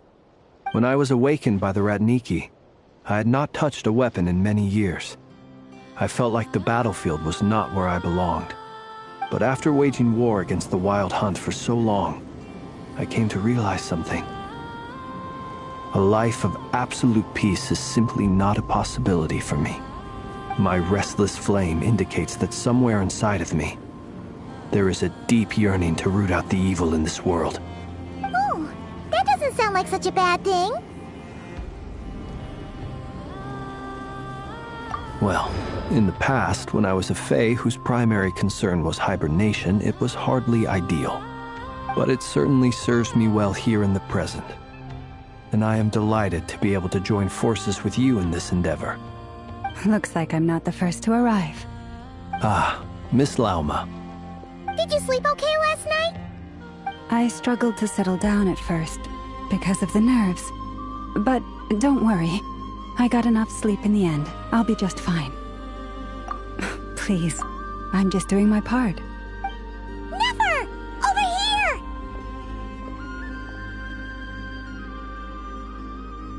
Aino asked me to relay a message. She said Anefa will be on high alert and keep a close watch over all secondary districts where defense is required, providing support as necessary. Meanwhile, Aino herself will provide range support to us directly, using her latest invention. Excellent. My thanks to all involved. The chest set's looking a little unstable. It won't hold him much longer. We should be prepared to engage at a moment's notice. No sense sitting around waiting. Let's make the first move while we still have the option. I agree. Paimon, find a safe hiding place. Got it! Be careful, Traveler! I will.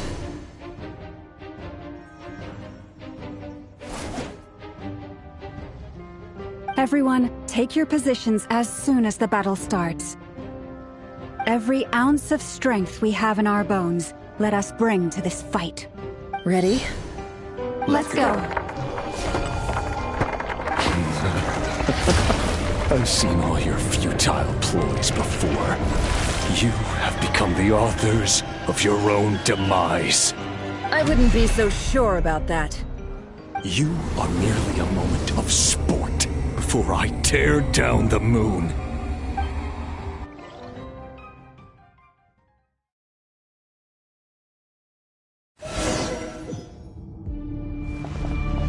Stay on. Let me help you guys. Eat this!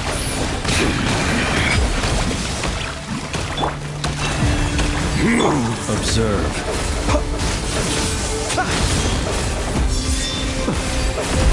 Oh, futile. Steady now.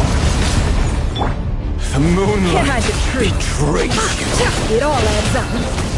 Shameless.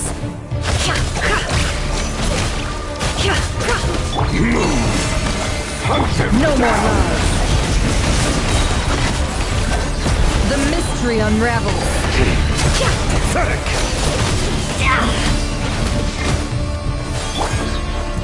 Lush as the moonlight, with one heart, we pray. Hunt them down. Close your eyes. The moonlight. It's all futile.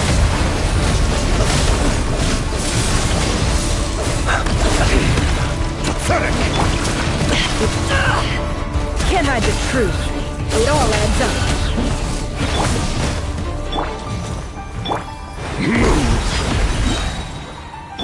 The moonlight betrays you.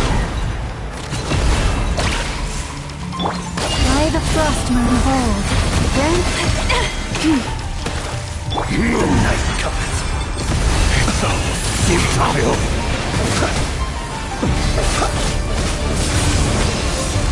Be silent. Wipe out! Hunt them down.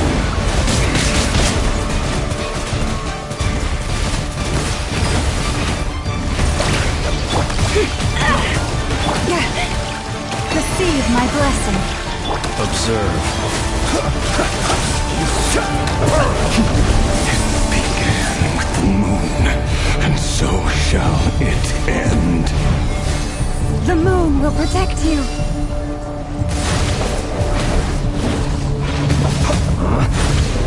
Be silent.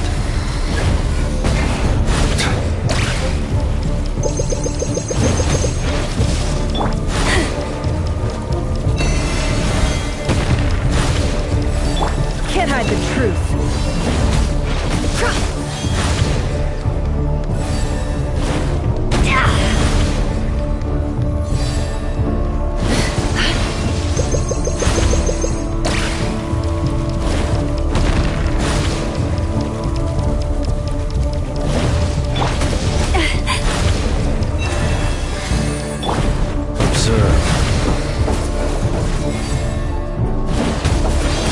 Are you quite finished?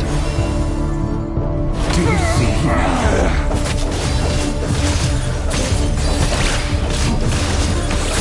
Close from here. When will it be as you foretold?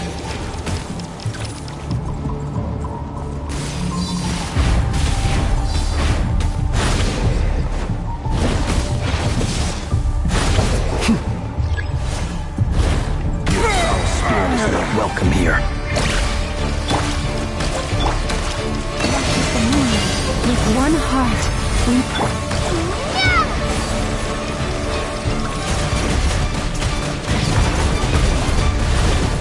Water jet! The deception ends here. No more lies. Absurd. A future made of. Hunt them down! It all falls into place.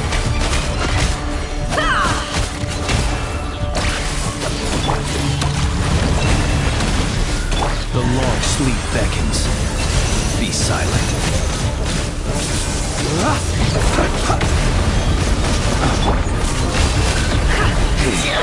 Pathetic!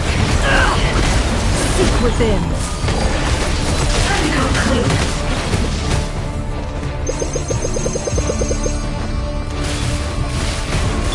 Moonlight! for the everlasting quest. Move!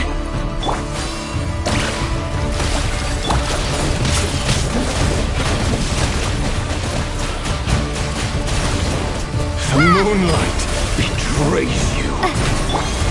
Branches fall. Hunt them down! Close your eyes.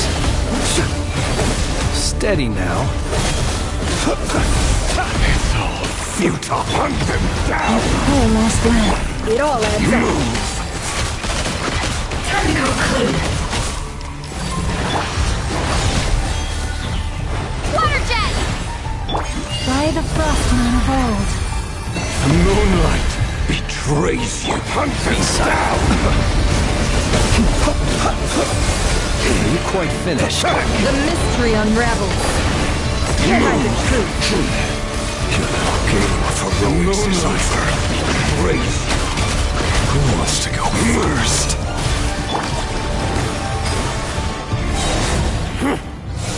No. Get out of my sight! No! Death is We've been within my separated. grasp! You okay? Never! Where are the others? Stuck outside the barrier. I guess he really doesn't like us. I told you before, knowing too much is always a death sentence. Be careful what you wish for. How much power will it take? Lauma! Can you hear me? Hold on, silence. Voices are gone. Destroyed. Everyone! Focus. Stick to the plan. Remember my most important task.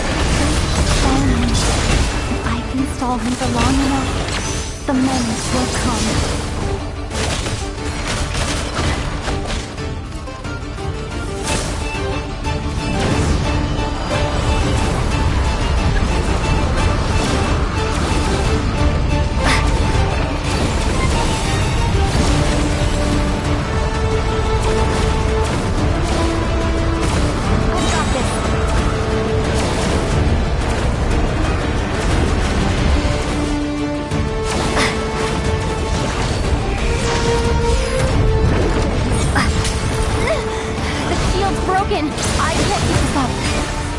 Don't push your luck. Your death is within my grasp!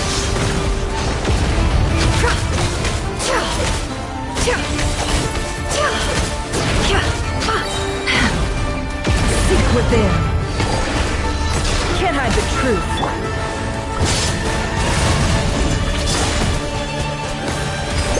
How much power will it take?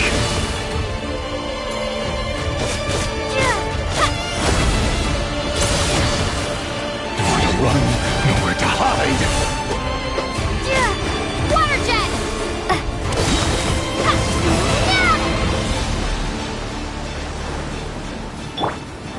Your death is within my grasp! Can't hide the truth. Let's see what you're made of.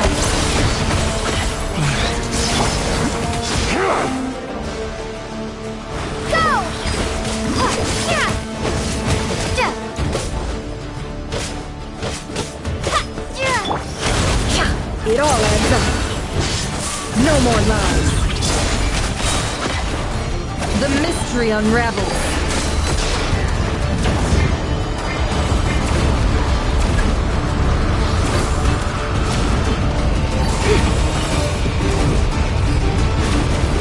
Curses. There's no other way.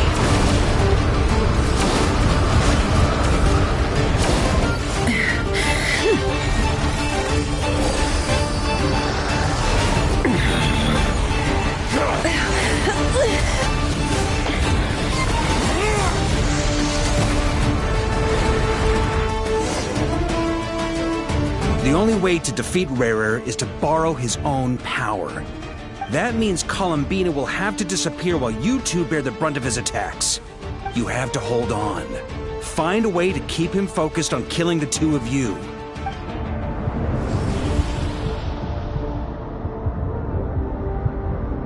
Never! Your eyes are bleeding. Soon you will be powerless to resist. And then, I will reduce you to dust. But that dust will plague your memories. Come on, keep holding on. Any other tricks up your sleeve? Let's see them. As entertaining as they are, you've backed yourself into a corner. You don't fool me. I see your fear clear as day. I have to stoke his rage. Make him unleash everything. You fear what you could never defeat. You fear the thought of never being able to save your beloved. You cannot win the fight against fate, Rarir. Is that what you think? Well, now it's your turn to feel afraid!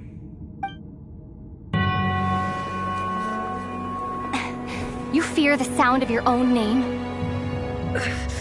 Is it us you hate? Or is it what you've become? Let's see what becomes of you!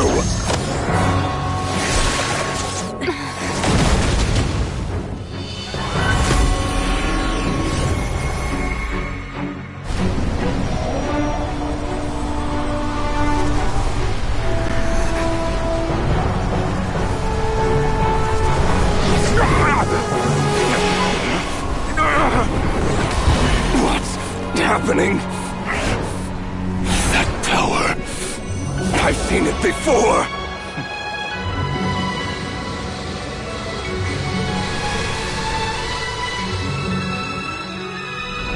His power is on another level. We'll need to use an alchemical array to convert his power into a usable form. Then quickly channel it into Columbina, rendering her powerful enough to compete with him. I'll join you. I can help. If I release enough abyssal energy into a confined space, it'll create a potential difference, allowing us to extract a huge amount of elemental energy. Next, I'll synchronize with everyone's minds using Pyro, then give you temporary access to their abilities and fields of view. But it won't last long. Can you see? Well enough. So, we have a student of Gold Rhine Daughter in our midst. How about that?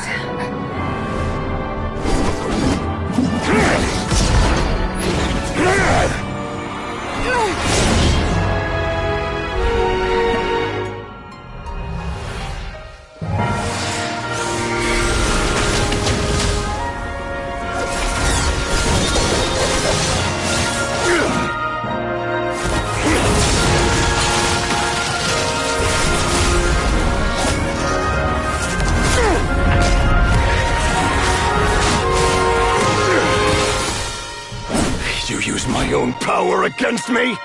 Just like how you stole Kuvaki. Look familiar?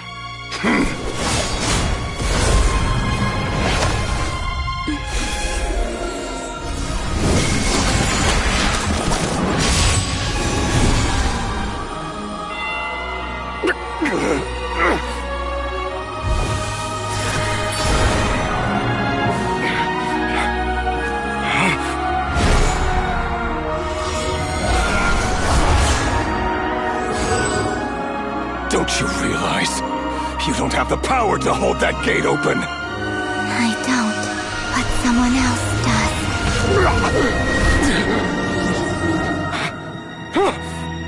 Goodbye, Rerir.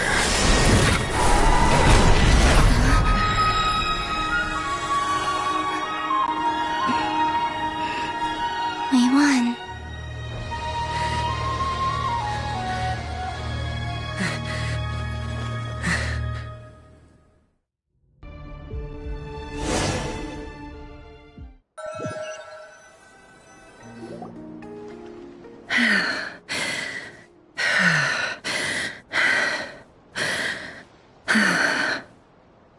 Nefer, how are your eyes? They're fine. Apart from the blindness, of course. It's not too late. Let me handle it.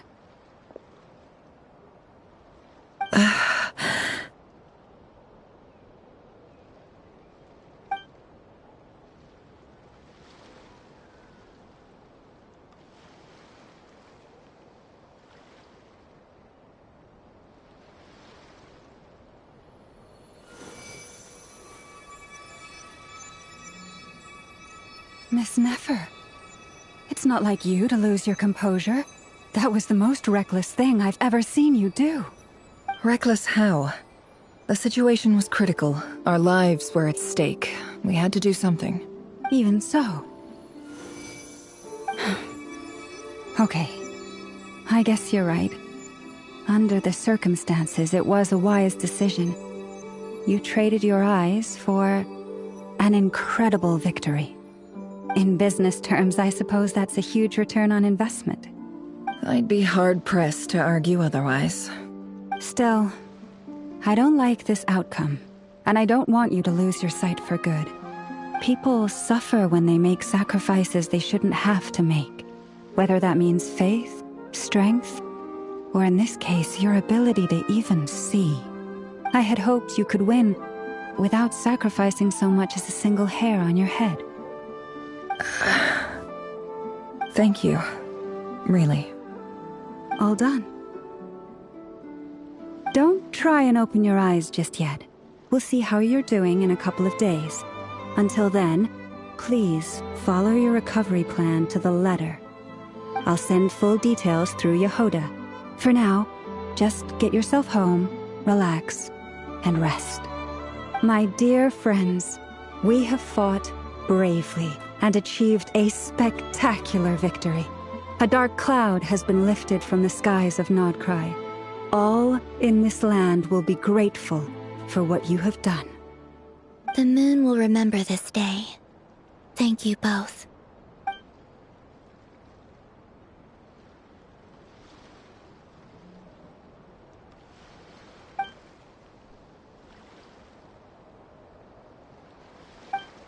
There's something I want to let you know. What is it? When Durin connected everyone's minds so I could access their powers, I also felt everything they felt. And since Nefer's eyes were injured, my eyes are hurting now too. Hold on. Let me try. I only feel the pain. There's no actual damage. I just thought I should tell you. You're right. There's no damage. That's a relief. But I must say, I'm surprised to hear the Kutar share something like this with me. In the past, you never used to open up about yourself. Things are a little different now from how they were. I'm learning to share how I truly feel with my friends. Friends? You have no idea how glad I am to hear that.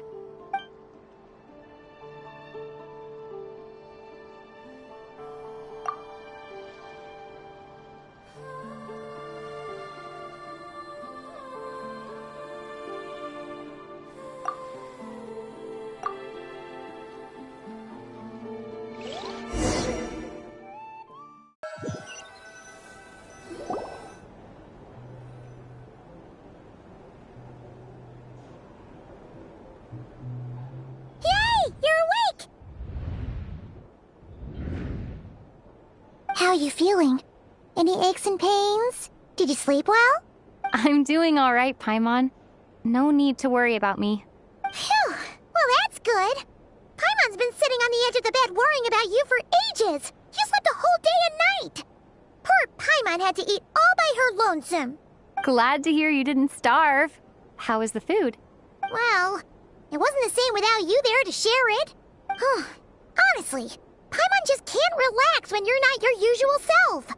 She couldn't enjoy the food and settle down to sleep. Well, I'm back to normal now. Oh yeah, and Albedo swung by earlier. He said to tell you to head to the tavern when you woke up. Varker and the others are organizing a victory feast and they want to celebrate with you. He also dropped off some medical supplies, but you seem fit as a fiddle, so guess you won't be needing those. If you're feeling up to it, let's head over now. Wouldn't want to keep them waiting.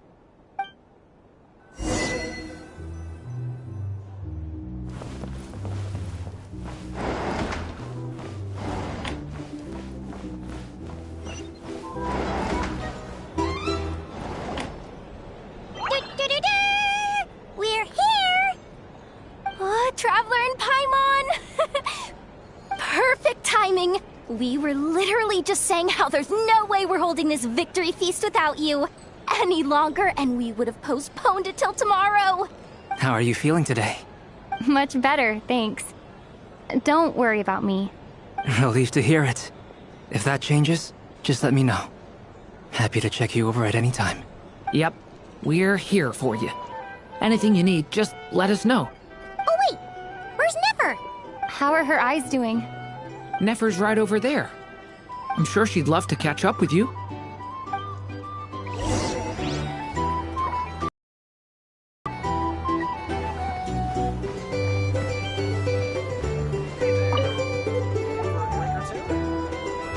Nefer! Traveler, Paimon, are you recovering well? Turns out that moon chanter has some real talent after all. My eyes were mostly recovered after just a couple days' rest. I can actually open them again now.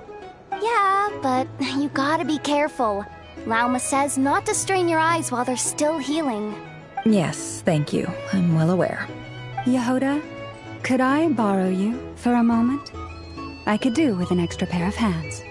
Oh, sure. Coming. Did you hear that? I gotta go help Lauma for a second. You guys chat among yourselves. I'll grab us some drinks on the way back. Paimon, you still like 'em sweet? You bet! Make it extra sweet, because Paimon's earned it. Sure thing!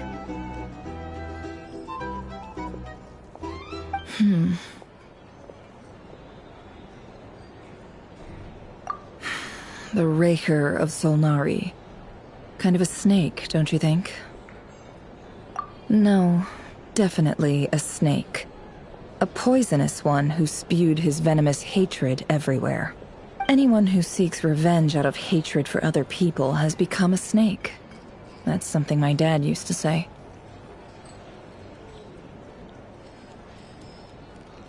Perhaps.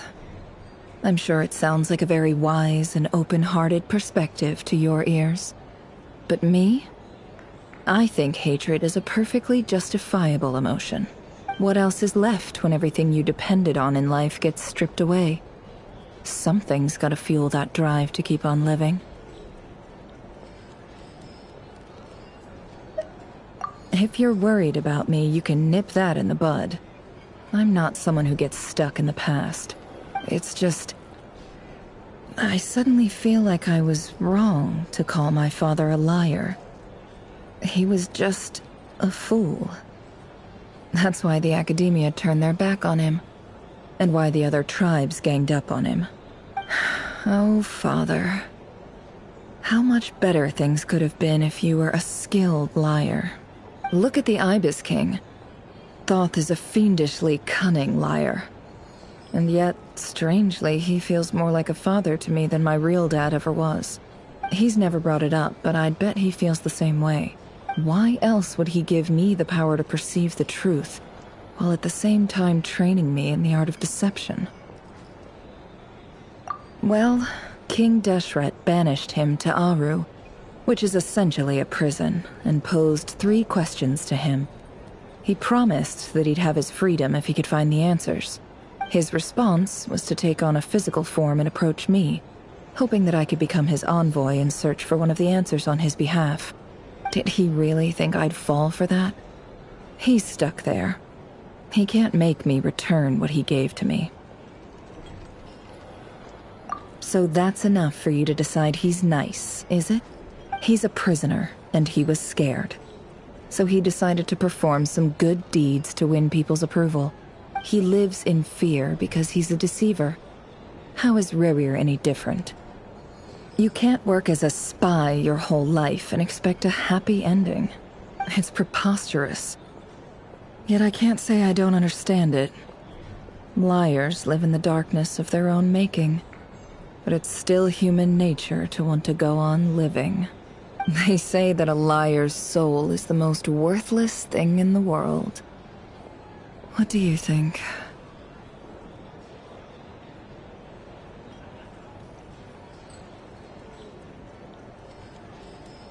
Good. If you understand that, it means you're smart. And you see things objectively. If you ask me, the soul of a liar really is worth nothing. Because all they care about is themselves. For example, when something good falls into my lap, I don't go sharing the news around. Stops other people trying to steal it from me.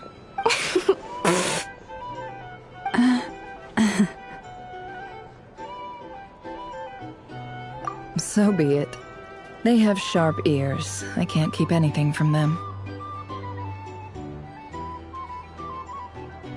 Oh, is that what it looks like?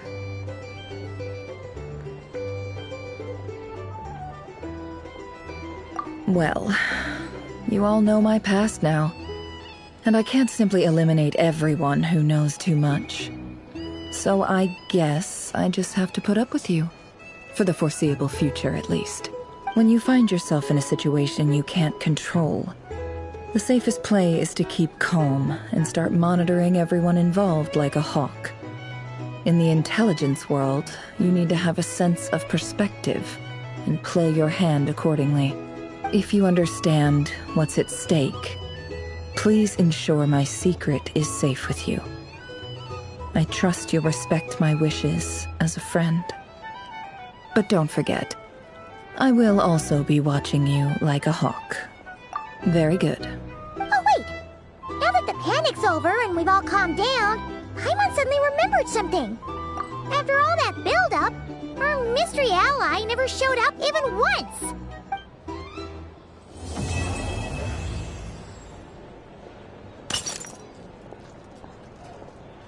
Huh? Am I imagining things?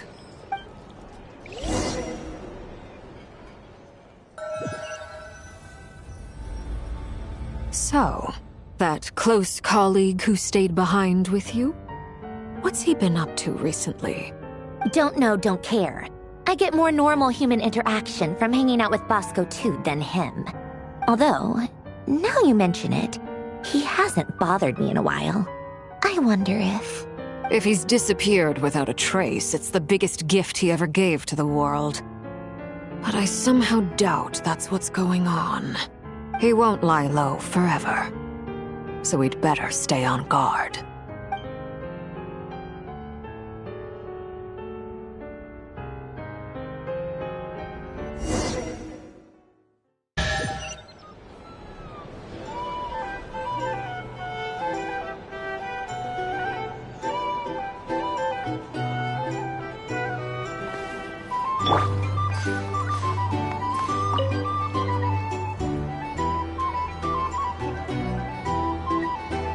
Ah, Lord Sangama Bay. How lovely to see you. I must thank you for the device you provided. It was an enormous help. Would I be right in thinking that it was developed by the Academia? Why come and ask me when you clearly know already? I mostly came to thank you. That's more like it. A little gratitude goes a long way with Lord Sangama Bay. Play your cards right, and you might even stand a chance of becoming my long-term supplier. The chance to work with such a kind and charitable investor as yourself would be a great honor for the Curatorium. Huh? Charitable? Who said anything about charity? First time hearing about it. Let's see. The first plot of land you purchased in Nodcry, your desert interests, and... Stop! What do you think you're doing? Exposing my investment history! It's nothing to hide from. They're all perfectly legitimate investments. And some of the land you purchased was with the intent of building a sanctuary? Yes, I heard about that too. How did you... You're a curious case, Lord Sangamabe. You don't like people finding out about your good deeds, do you? But I'm afraid no matter how hard you try to keep things under wraps, where there's a will, there's a way. You did it for Sumeru, didn't you? It was empty land that was gonna go to waste otherwise. I figured if I built something there, it might at least get some use in an emergency. Disasters are capricious things. They strike without any warning. I've lost family to a disaster before, and I don't want to lose any friends or business partners if I can help it. My elder sister used to dream of finding a sanctuary. Somewhere with plenty of food, water, and medicine. Where everyone could live happy lives. It was something I looked into, but after discussing things with the Dendro Archon, I decided on a more effective strategy. The tech people handled the tech, and Moneybags provided the Mora. It just made the most sense. It's a pity that so few people know the truth about you. Everyone says that you view everything in terms of Mora, and all you care about is growing your own wealth. So, what's the problem with that? Everyone wants to be rich. It's human nature. So yes, I love Mora, and it's nothing to be ashamed of. But surely you have dreams of your own beyond just making Mora. You don't get it, do you? My dream is to invest in other people's dreams. And, you know, make a nice little slice for myself along the way. Just thinking about it makes me happy. That sweet, sweet sound of Mora. Thank you. For the device? And the pendant. Oh, that. I was just returning a favor. Don't worry about it. Seems like we've both been away from home for a very long time. Yeah. So long that I barely remember what my family even looked like. That would be your mother, father, and sister? Yeah, though it's been years since my sister passed away. It's not like I want to forget them, obviously, but memory can be even more ruthless than the most calculating business person. Beyond a certain point, if something isn't helping you, it just gets rid of it. My sister can't help me now. Slowly but surely, her face is fading from my mind's eye. It's become a vague impression. Not everything will fade. When loved ones pass away, the beautiful memories are the ones that last the longest. Yeah, that's true. If you ask me, that's the one silver lining in all of it. Well, that, plus, I'm sure that life is much better now than it was back then. Oh, absolutely. I have tons of Mora, a big beautiful house, business is booming, and I'm as happy as can be. You've got a lot going for you too. Boss of the Curatorium of Secrets? I'm sure there's plenty of Mora to be made in that line of work. I appreciate the vote of confidence.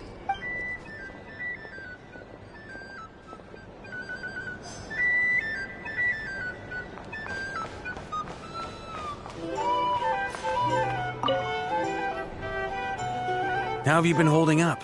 Any adverse reactions? If you start to take a turn for the worse, make sure you tell me right away. You don't need to worry about me, Grandmaster. I'm fine. I mean, I barely did anything, so... What? You're too humble, young man. You played an indispensable role in the battle for Nodcry. We can't thank you enough for your support. Sometimes, when people praise you, it's because you deserve it. The best thing is to accept it calmly and with grace. It's important to learn how to respond to words of admiration. Let's do a quick demonstration. Albedo, that was an incredible feat of alchemy. The pressure was on, but you worked flawlessly at lightning speed to get the job done. Thank you. I can't take all the credit, though. Durin played a big part in forming the alchemical array. See? Did you catch that? A masterclass in how to take a compliment. Okay, yeah. I did work pretty hard to help prepare for the battle. No point denying that. Hey, you guys! Hey, look who's bounced back. Looking good, Traveler. Seems like you've recovered. You won't need to take any more medication. Can I get you a drink? Huh? You know how to order at a bar now? You've sure learned a lot recently. Handling a drinks order is alchemy. Don't worry, I'll blend into society yet. Paimon believes it. You're clearly a fast learner, just like your brother. To be totally honest, though, Paimon didn't quite follow all the details when you first explained the plan to us. Don't worry, that's completely understandable. Unless you're a student of alchemy, it's hard to grasp the principle and how the process works. To put it in the simplest terms, we saw how our enemy stole the power of Kuvaki. And that gave us the idea of stealing his power to turn it against him. When facing an enemy you have no hope of defeating, it's best not to engage them in battle. So, instead of looking for a way to overpower him, we decided to help Columbina get strong enough to at least stand up to him in a fight. For this to work, we had to analyze his modes of attack, confirm who his main target was, and make sure that he wouldn't go beyond the range of the alchemical array. For added security, we prepared a total of 4 arrays. But to mitigate the impact of the battle, we identified one location in particular as the ideal spot, which is where the confrontation took place. The alchemical array absorbed his abyssal power. Then Durin processed it to render it usable by Columbina. That power enabled her to do what would otherwise have been nigh on impossible. What surprised me was that Dainsleif actually agreed to join us. Given his history with Rerir, he had every right to sit this one out. But we're extremely grateful for the decision he made. It must have been a painful choice to make. But I'm sure that making a decision was far better for him than staying in limbo. Absolutely. He was torn between 2 paths, but in the end, he made his choice and stuck to it resolutely. He doesn't strike me as the sort of person who'd stay trapped in limbo for long. Anyway, however you cut it, everyone gave a stellar performance. And now, it's time to kick back and celebrate.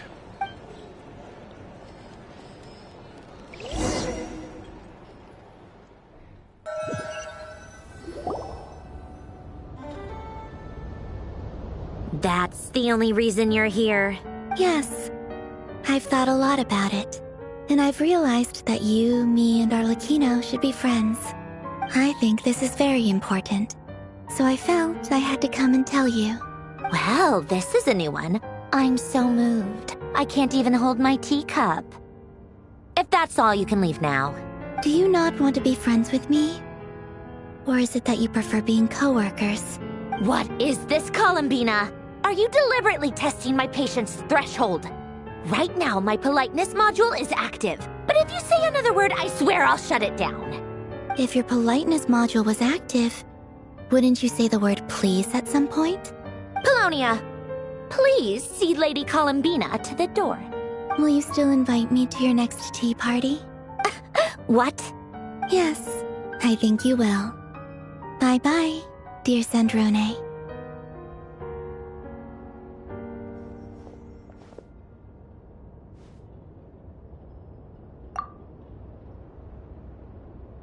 Last time, the Wild Hunt escorted you out. Would you rather I handled it myself this time? We just wanted to, see how you were doing now that it's all over. Why? Out of concern for my safety? I hope you didn't seriously think that the Rayhir of Solnari would be able to lay so much as a finger upon me, given how prepared I was. Mostly because you kind of helped us out, so we just wanted to check you were okay. Looks like all your robots are fixed, huh? Oh, don't you worry about that. Tea time is already a write-off. The visitor before you managed to kill my appetite. If you're in the mood for tea, go ahead and help yourself. Otherwise, it's going to waste. My coasters are still missing in action, though. Use this notebook instead. Whoa! Pretty hefty notebook. Look at all those calculations. You can ignore those. They're just dumb scribblings. I doodle and write in my free time. Sometimes I remember the distant, dreamlike past. Sometimes I imagine the far-flung future. And other times, I grit my teeth and note down all the crazy nonsense going on in the present. Some people do the crosswords in the newspaper. This is my equivalent of that. Trying to predict the future is like daydreaming. And writing about the present just makes me furious. The past is my favorite. If nothing else, it's already set in stone, so I don't have to rack my brains trying to figure it all out. Huh. Although, having said that, the only vaguely interesting memory in my past is probably that guy they call Lord Artificer.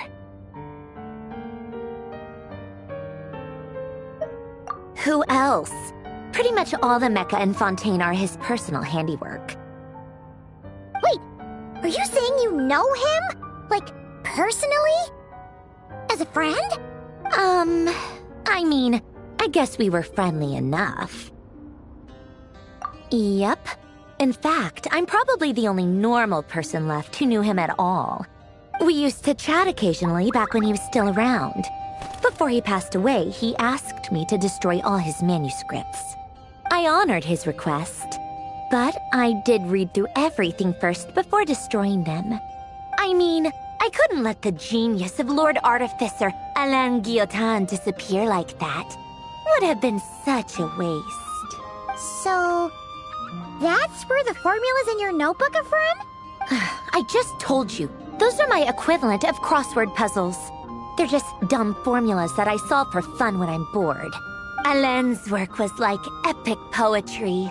The formulas in my notebook are just silly little riddles in comparison. Not that there's anything bad about them. I mean, at least, solving those riddles isn't going to hurt anyone. Except me, 'cause I lose a few brain cells in the process. Anyway, while we're on the topic, I might as well tell you about what happened to him and his friends. Alain Guillotin had two close buddies, Renee and Jacob. They spent their childhood years together in the Narzissenkreuz Institute.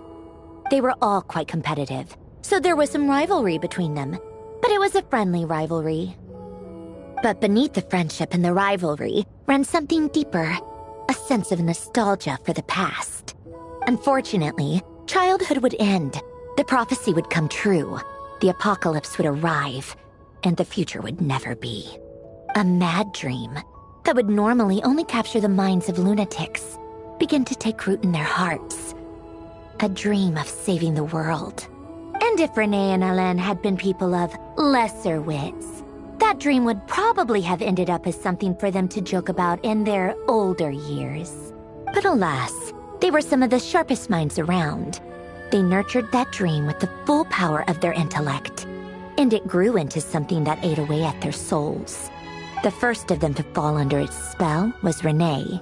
Against Alain's wishes, he persisted in experimenting on a mutual friend of theirs to try and save their life. Alain did not approve and parted ways with Renee. It's complicated. Alain wanted to believe that Renee only did what he did for the sake of their friendship. But when he told me about what happened, I could tell he still had some suspicions about Renee's motives. Perhaps the seed that would grow into a nightmare had already sprouted in Renee's mind. Even then. The next time they met, Renee's soul had been completely engulfed by the dream of salvation. His futile attempt to change the tide of fate only resulted in a wave that swallowed up the world, even before the apocalypse came. And although that wave died down eventually, I hear that it just recently came back with a vengeance. As I understand, Renee wanted to live out his dream of salvation once more. But I'm told that the attempted resurgence finally died out for good. At long last, Renee awoke from his deluded dream. Though of course by then it was far too late. What do you think of Renee? Do you admire his transcendent genius? His view that any price was worth paying to achieve the lofty goal of saving the world? Or do you despise him? Dismiss him as an evil madman who wrought havoc on the lives of everyone around him as he pursued his delusional dream? Same difference, really. Just a matter of perspective. Really? I can't tell whether that's because you disapprove of his deeds or because he failed. Or maybe you have some other reason. Renee no longer exists in this world, and the dream he started went on to be realized by someone else. I don't like fanatics who give up their whole lives for their ideology, nor do I like fools who let their delusions take control. Maybe I could understand if Renee had just been an ordinary person, but he had a sage-like intellect, and still managed to get himself lost in the labyrinth of his own desires. Anyway, that's enough about Renee. Now, moving on to Alain Guillotin, the Lord Artificer. He managed to put a stop to the first storm whipped up by Renee. But after that, Alain lost his friends and family. To his credit, I suppose, the loss of his family and friends was purely a tragic accident. It's not like Alain sacrificed them for his cause or anything. After that, the only thing supporting his work was the same dream that had dragged his closest friend down to the abyss. But although the desire to save Fontaine drove him to found the Fontaine Research Institute, Alain continued to reject any form of transcendental knowledge or power. He was suspicious and fearful of it, having seen the way it had affected his closest friend. I think that formulas and machines derived solely from human intellect were the only thing that gave him a sense of spiritual comfort. Yet Alain's intellect was simply too great. It barely left him space to breathe in his lifetime. Once he realized that the end of his life was approaching, he finally accepted the truth. The Nazissenkreuz Institute needed someone, and a human being, to see its story through to the end. He quit working on his formulas, trading them in for the fairy tales that had played such a formative role in his childhood, but which he barely touched in his adult life.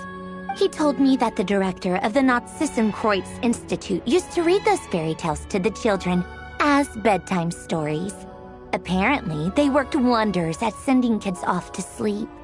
I think that all he wanted at that time in his life was to be able to sleep deeply without being plagued by depression. By that point, nothing else really mattered. At the very end, he laid down to rest in the ruins of the former Nazissenkreuz Institute orphanage, while the Fontaine Research Institute he had founded continued tirelessly with its work.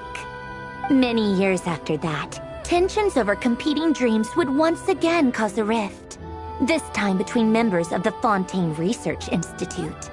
But the actions of those fools had nothing at all to do with Alain.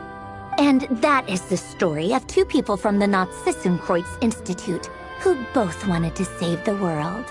One went all in on his fantasy of salvation without ever looking back, and ended up calmly sinking to the bottom of the deepest sea. The other sought desperately to burn bright in his life, even though he wasn't sure where he was going. I do sometimes wonder, why is it that people like them have such grand hopes of saving the world? Even the grandest tree starts as a tiny seed. So perhaps, for each of them, their mission to save the world began with a very simple desire: to save themselves. They were young children with friends and family who mattered to them, desires to explore the meaning of life, ambitions to have a successful career. They didn't want to see all of that taken away in one fell swoop. Or maybe they just wanted to find something to anchor themselves within the chaos, to stop them getting quietly swept away by the storms of life. But instead, the search for their own salvation took them down the rocky road laid out by fate. Do you think the desire to save oneself is enough of a justification to try and save the world?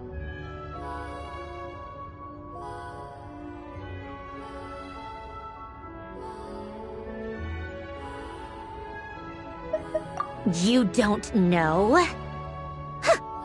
I guess that's a fair answer. At least you're not trying to hide your confusion. Alain was much more straightforward about it. I asked him the same question back when he was in his prime, putting all of his energy into his work. Yes, it's enough. That was all he said before getting right back to his work. He was always that way. All right, tea time's over. I owe Arlecchino a favor for telling me these stories. I'll have to bring a whole sack of gifts the next time I visit the House of the Hearth. I'm gonna go tinker with Polonia now. You guys can do whatever you want, as long as it doesn't involve interrupting me. Polonia, exit hibernation mode. Begin diagnostics.